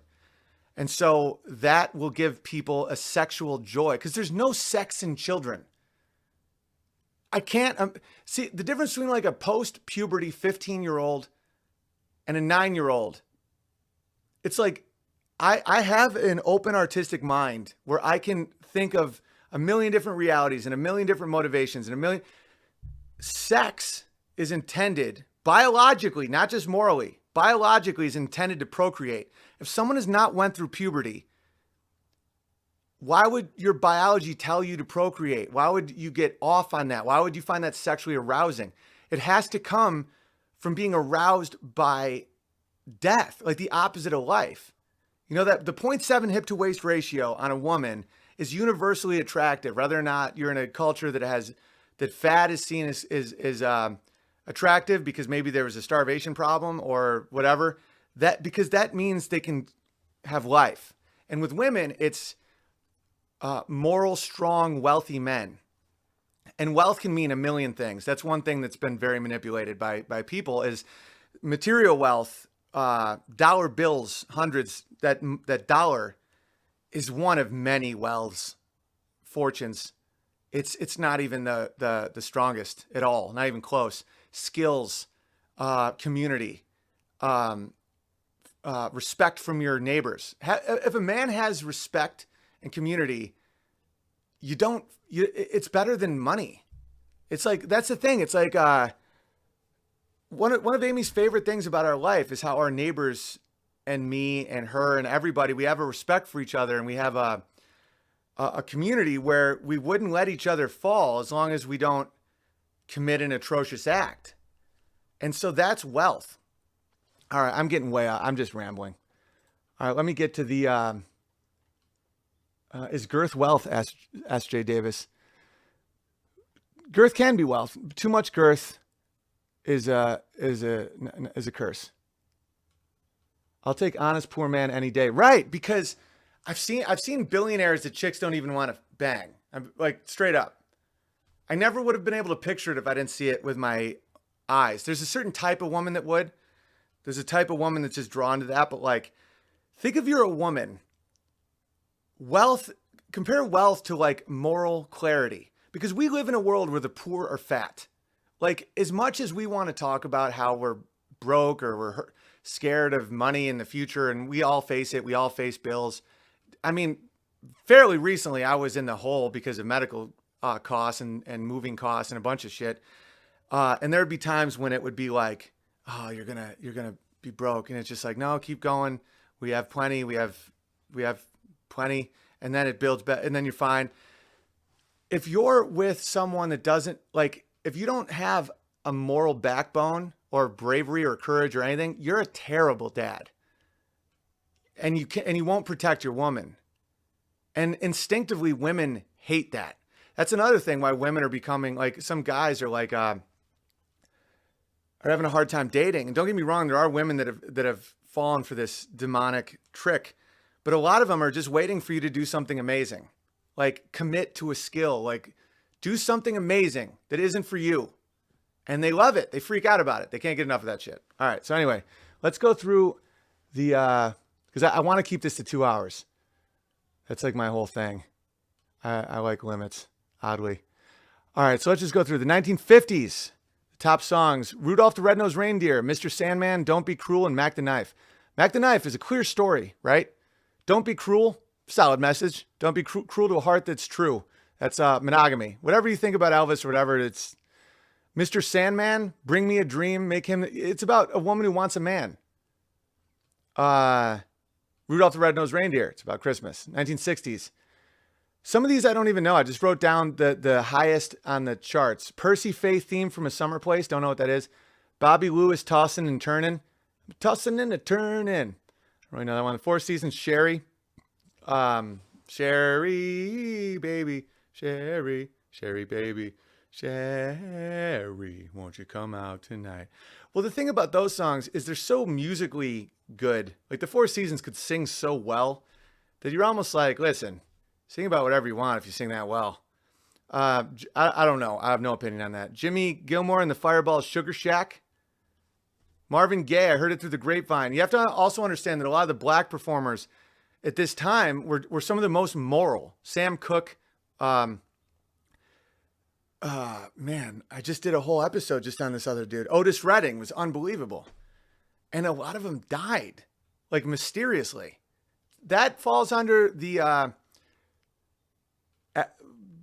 broad allegation. But all I'm saying is black people back then were more family oriented and more connected to Christian morality than white people in the 60s, because the whites were already starting to turn. But they would sing songs about like Jesus and stuff. And a lot of those dudes died mysteriously.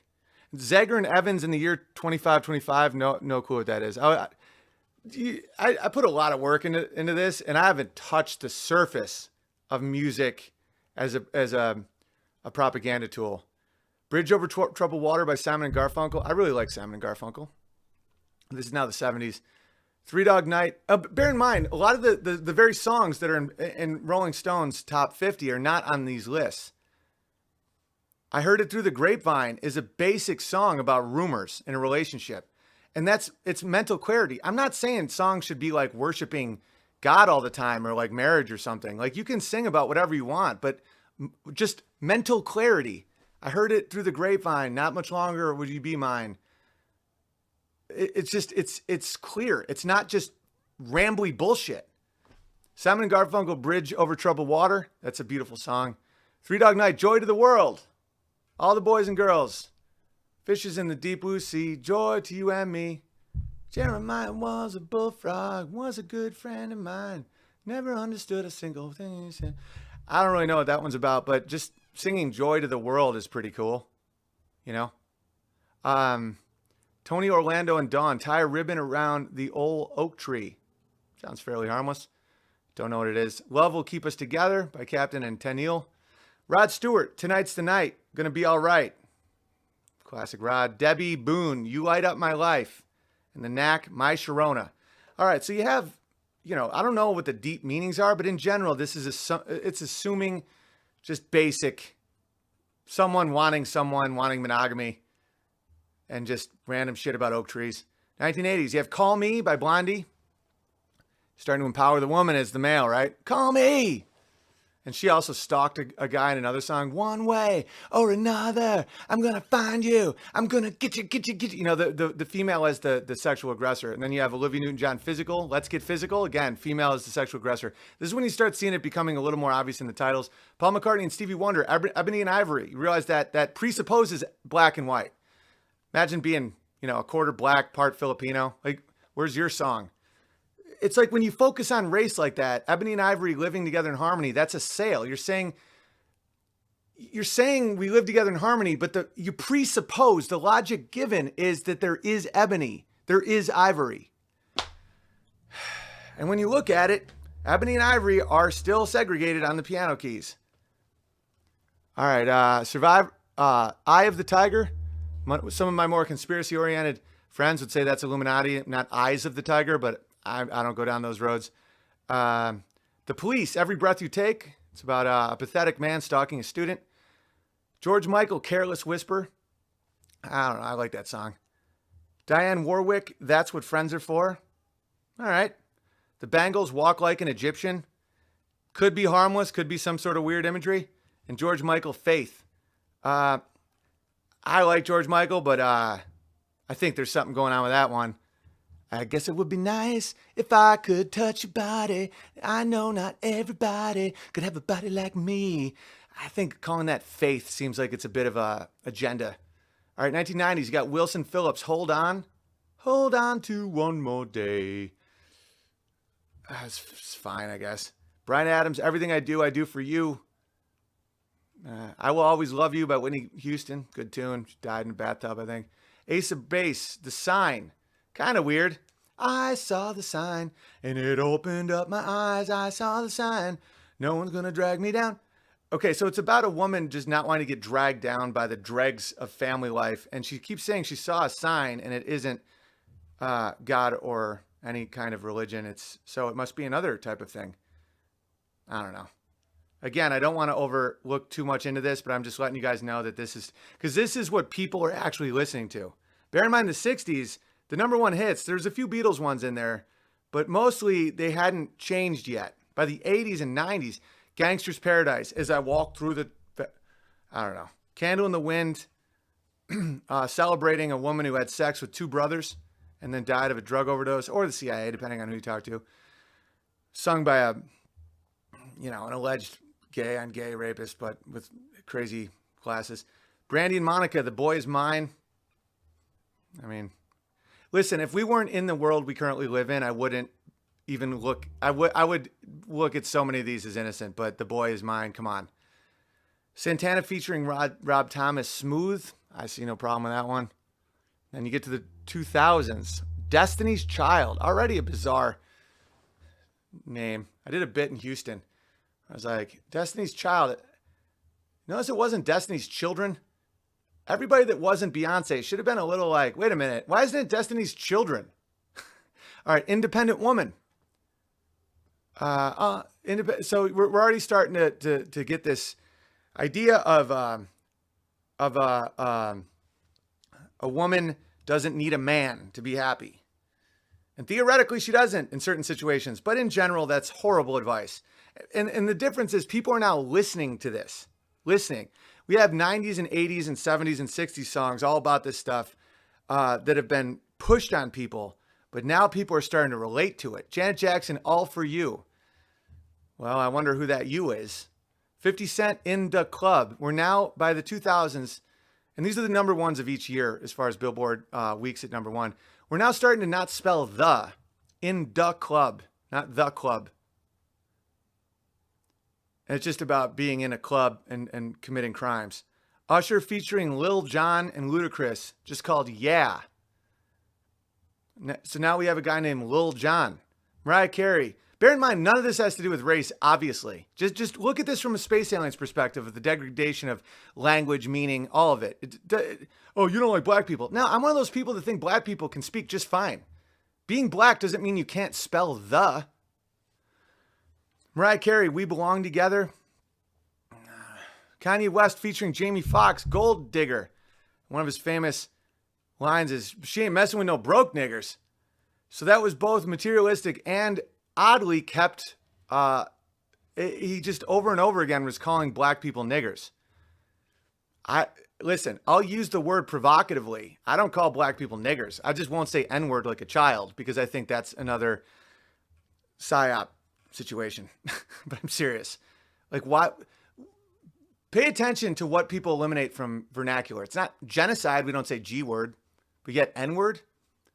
And yet black people continuously call themselves and others niggers. That's by design, guys. That's not even hypothetical. Beyonce, Irreplaceable. Don't know the song. Rihanna featuring Jay-Z, Umbrella. Ella, Ella, Ella, under my umbrella. Ella, Ella, Ella, under my umbrella. Ella, Ella, Ella, I mean, you can't make this shit up. It's the void. It's taking out all meaning from music. Flo Rida featuring T-Pain, just called Low. Great. The Black Eyed Peas, boom, boom, pow. Jacking my style, I'm from that ring shit now. You to 2008, I'm so 2008. Boom, boom, pow. I used to wait on those guys. When I remember that year, I was still waiting tables. And they didn't tip me anything. I remember I said, where's the love? It's pretty funny. 2010s, you bring in Kesha, TikTok. Kesha is now that was the #1 song in a year. Like people were now, and human beings aren't designed to listen to shit. Like Kesha, TikTok is by definition bad. Like the music is bad. The tone is bad. She can't sing. She's not attractive. She's saying things about, she's just horrible. And now people, by this time, we've time traveled from the 50s all the way to 2010 right now in that short amount of time. And I'm not picking and choosing. These are the #1 songs of the years. Look at how it's degraded. And it's not because people are degraded. People are people. It's crazy how these people that believe in evolution, that we all came from monkeys, somehow, because of the giant swaths of time, somehow think that in one generation, we had such a genetic shift that we became retarded in just one generation with no shift really in environment. Rihanna featuring Calvin Harris, We Found Love in a Hopeless Place. Bear in mind, the key of that is hopeless place. We found love in a hopeless place. It's not a hopeless place. And this is now the rise of the DJ artist, where it's just regurgitated previous music with no skill. The DJ. Carly Rae Jepsen, Call Me Maybe. Now, I'd like you to remember Call Me by Blondie. Now we're entering postmodernism. So it's Call Me Maybe. So she's in control and she doesn't know what the fuck she's talking about. Call Me Maybe. Okay? This is by design. Robin Thicke featuring T.I. and Pharrell, Blurred Lines. The name of the song is Blurred Lines. They're wearing black and white checkered clothing, and they dry humped on stage to a degree that I literally wouldn't recommend it. Like a 13-year-old boy shouldn't watch that because they will get like a boner and like it'll freak out their brain. It's porn. It's straight up porn. Blurred Lines. Lack of definition, right? Hiding in plain sight. Pharrell Williams, Happy. Because the population now needs a big injection of just this false sense of happiness. People that say their goal is happiness are delusional. Your goal can't be happiness, because if so, you would just do drugs all day and just have sex with you would just be on a constant high-seeking behavior. Your goal should be purpose. And when happiness comes, it's awesome. But you can't, if you remove the physical obstacles of life or the emotional or mental, spiritual, financial obstacles of life, you become suicidally depressed. It's called King's disease. People used to know about this shit. The Chainsmokers featuring Hasley Closer. I don't know who they are. And then another one called featuring Justin Bieber, Despacito. Don't understand that one. Ed Sheeran, Shape of You. Sounds gross. And Drake, In My Feelings. And bear in mind, no one's a fan of bands anymore. No one's like, man, I cannot wait to go see Lil Jon. And it's not even racial. It's like, no one's like, this is Justin Bieber. And bear in mind, black people are 12% of the total population of America. So when you're looking at Billboard top hits, it's not saying like, oh, well, it's because black people finally have a voice to support. Do you know how many black people I know that love like R&B or like gospel, and they think modern music sucks? Everyone thinks this sucks. We found our love in a hopeless place. And so I used to, one of my big hits, why did I just say big hits? Big jokes. It's about hit songs. From my first hour special on Comedy Central was about Timbaland producing Beethoven, where I do this joke.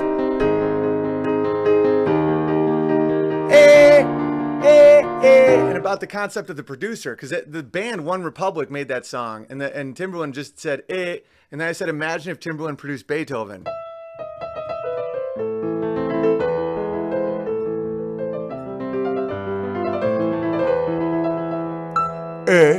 And I never realized what I was doing. I was just being an artist and going for what was funny.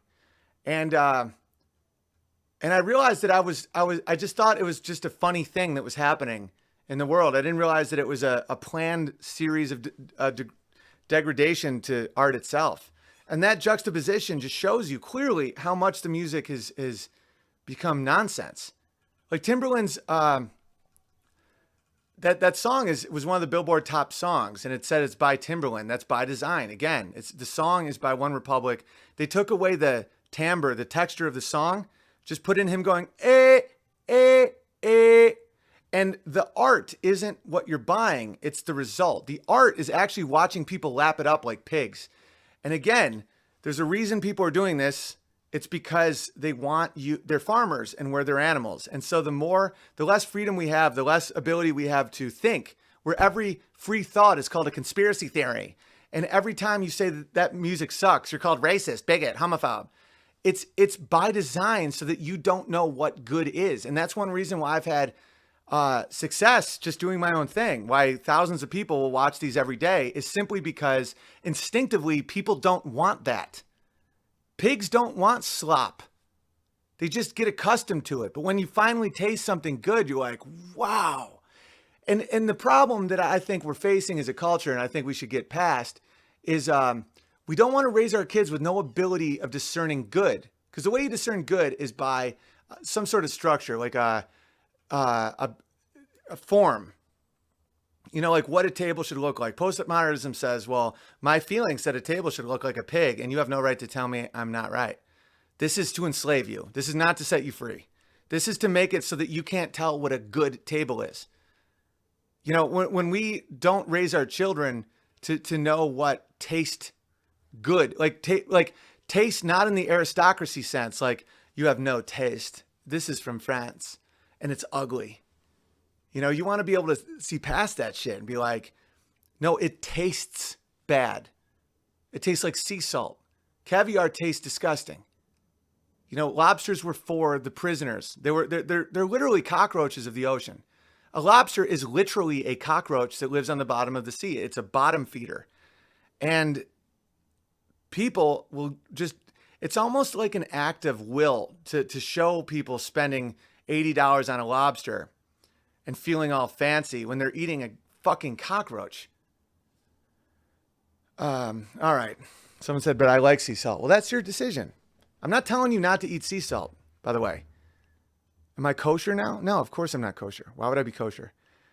All right. So I'll just hit up a couple of these super chats. I hope you guys enjoyed that. Hit like button, share it. Because one of the reasons I did this is because people really liked my last one. And I like to find that money spot where I'm doing what I enjoy and I feel passionately about, but also you seem to enjoy it as well. So I'm glad that I get to do this with you. I'll read. Yeah, we still have tickets for Salt Lake City, so get those. All the others are almost sold out. Albuquerque's down to like 10 or 15 tickets left. So if you want to come, Denver's sold out. Vegas is almost sold out.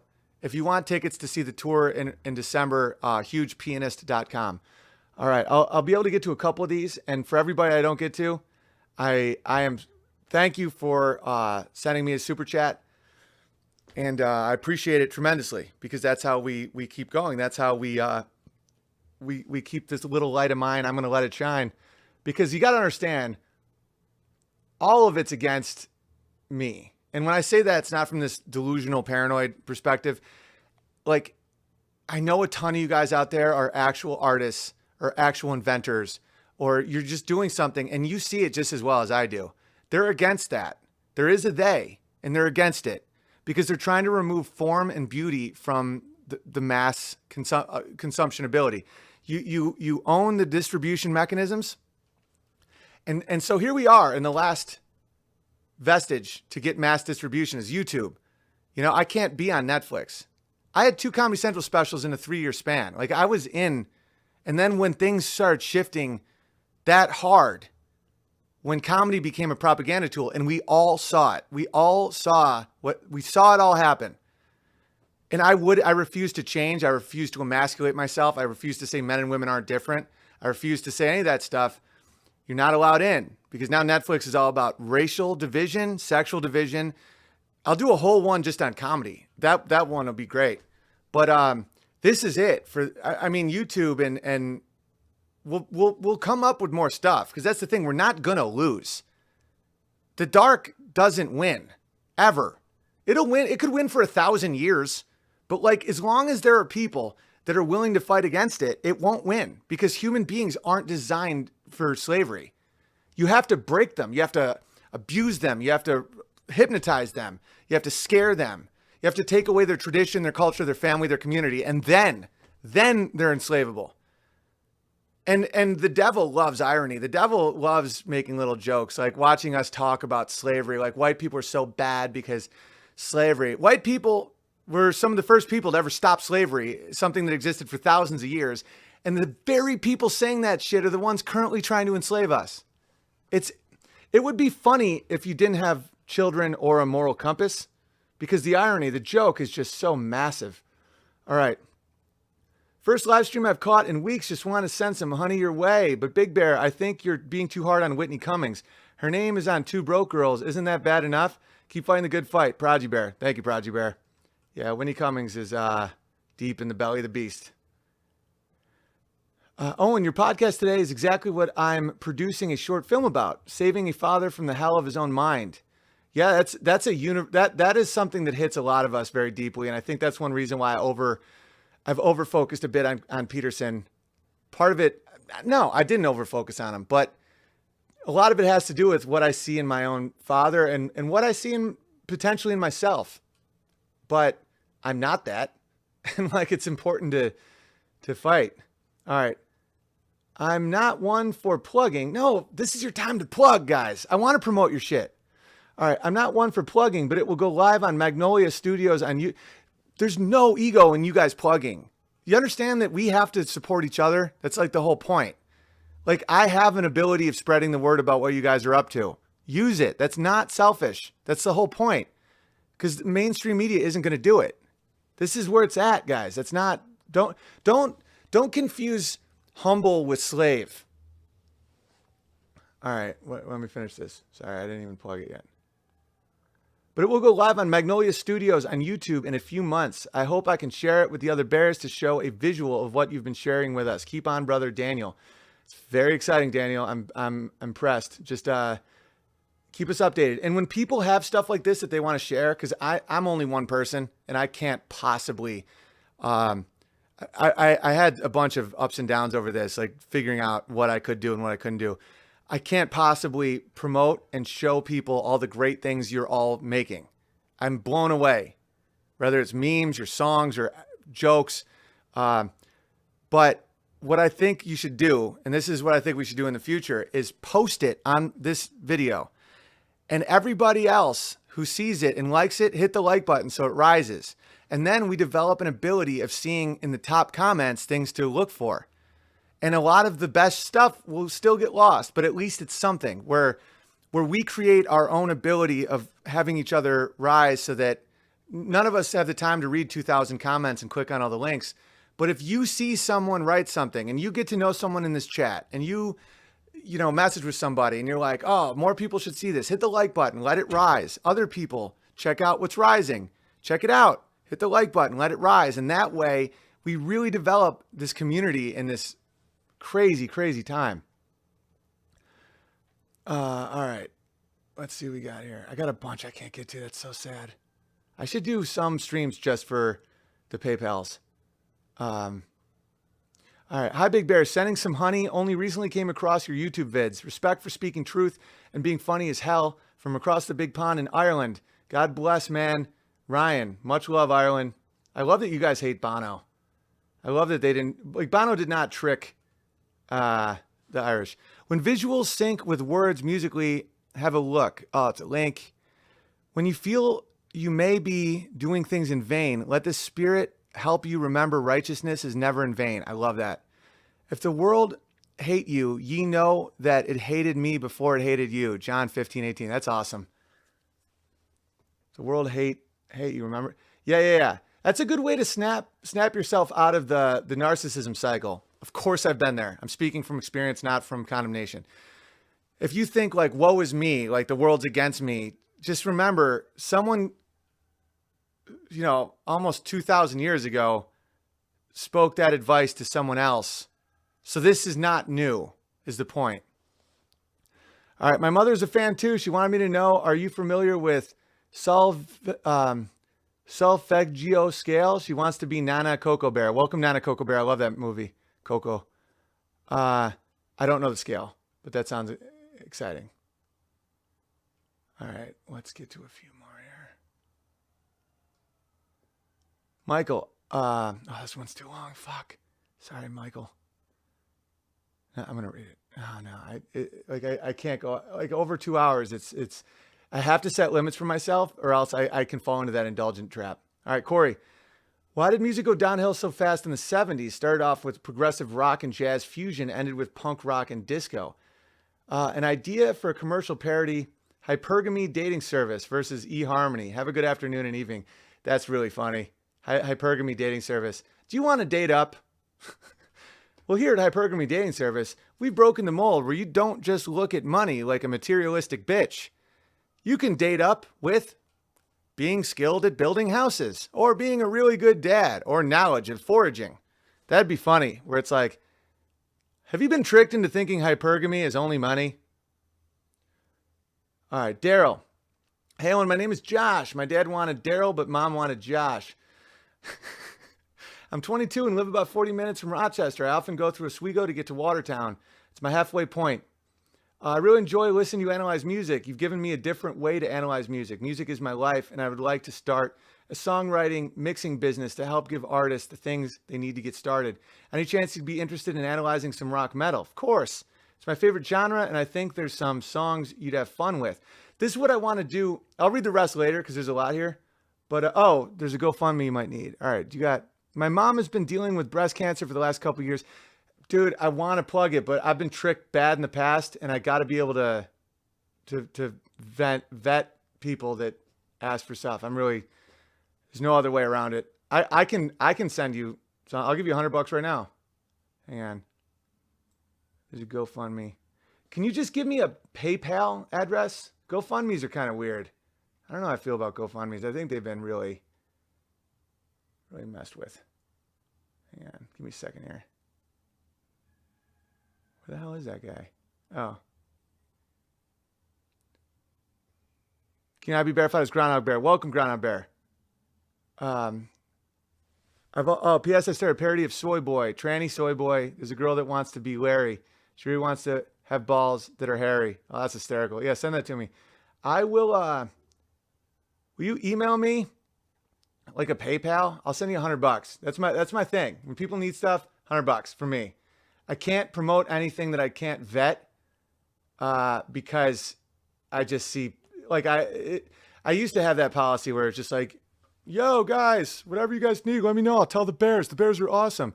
I have a sense of responsibility with that now, because people have literally ripped me off personally and just for insane. Like, it's just crazy. And I can't become cynical. So the way I got around that is $100 can get you out of a hole, but it's not so much that if you're tricking me, I will get that mad, because I believe in giving money to those who need it. But there's so many scams. All right, it's from Anthony. Quick question. Is there an okay amount of soy able to be consumed? No. Because soy sauce goes pretty well on nice steak. And if you think I should skip the soy, any good steak receipts you recommend? To be completely honest, if you like soy sauce, eat it. The whole soy thing it's funny because it does seem to lower testosterone when consumed in mass. And the metaphor is you make good food taste like shit with soy, with this false virtue signaling that ends up making your dick smaller. That's why it's funny and so profound. But no, you can have a little soy sauce on your steak. Just be ready to lose a little bit of your dick. But that's, if you really like it, go for it. Hi, Owen. Bunny Bear here. Missed my boy today terribly. Could you please play a song for me? I just love when you sing. Motherhood made me a better person. I miss it so much. Oh yeah, Bunny's had a rough one. Keep encouraging young people to be parents. It's the best. Love to you and your beautiful family. Yeah, I'll just play you a little bit of the Bright Eyes song. Again, his politics have become insane, but you got to be able to separate on some level some of these songs, or else you just live in a world without any art. And I feel like that's more destructive sometimes than and some of the shit. I love this song by Bright Eyes called First Day of My Life. And I think that I think it's sung from the point of view of a baby to a mother. It goes, this is the first day of my life. Swear I was born right in the doorway. I went out in the rain, suddenly everything changed. They're spreading blankets on the beach. Yours is the first face that I saw. Think I was blind before I met you. And I don't care, I can go anywhere with you. And I'd probably be happy.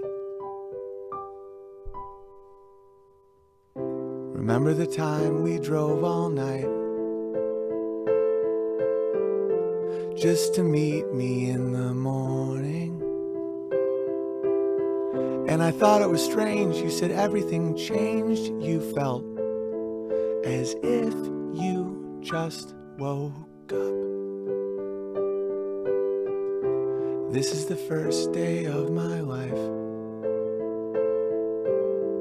Glad I didn't die before I met you. I mean, that song kills me. Whew.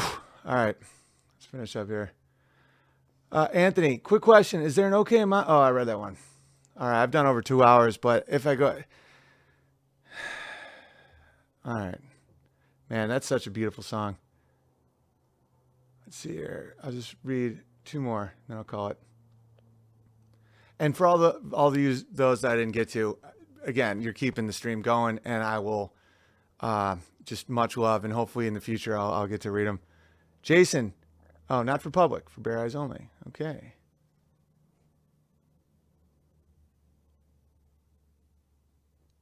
Interesting. Thank you. Krista, hey Big Bear. First time I've been able to watch the live stream because I'm usually at work. I wanted to point out that Amazing Grace was written by a British dude who was the captain of a slave ship in the 1700s.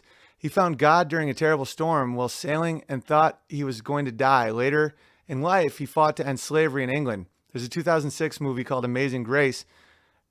Why do we not know this? Like, how are these stories? Well, I know why. All right, let me finish this. That portrays him in a very interesting way as both a very broken man with a horrifying past and also a man who recognizes that God can save anyone. Well, that's beautiful, CJ Bear. It's like these are the stories, like ending with like Gladiator, Braveheart, the original Star Wars. We don't show heroes now.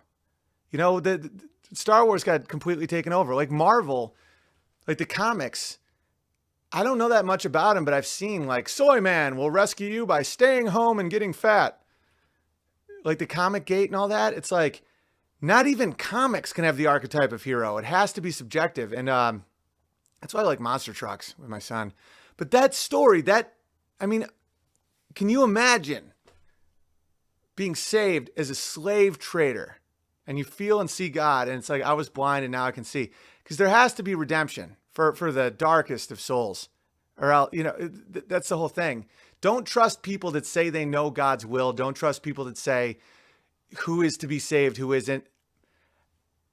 Those are charlatans. So like that to me sounds, and then this song is so beautiful and so memorable and so true on such a deep level. And there will probably be a time when I don't talk about Christianity as much on the live streams, and that will be a good thing because it means we're getting out of some of these dark waters. I think I always would have circled my wagons in this way because I was like, my core was this, since I was taught this as a child, and I've seen it become true, and I've seen that other paths don't work. And when you see the same thing work or not work, literally billions of times over and over again, it isn't live as if. It's, wow, this is fucking accurate.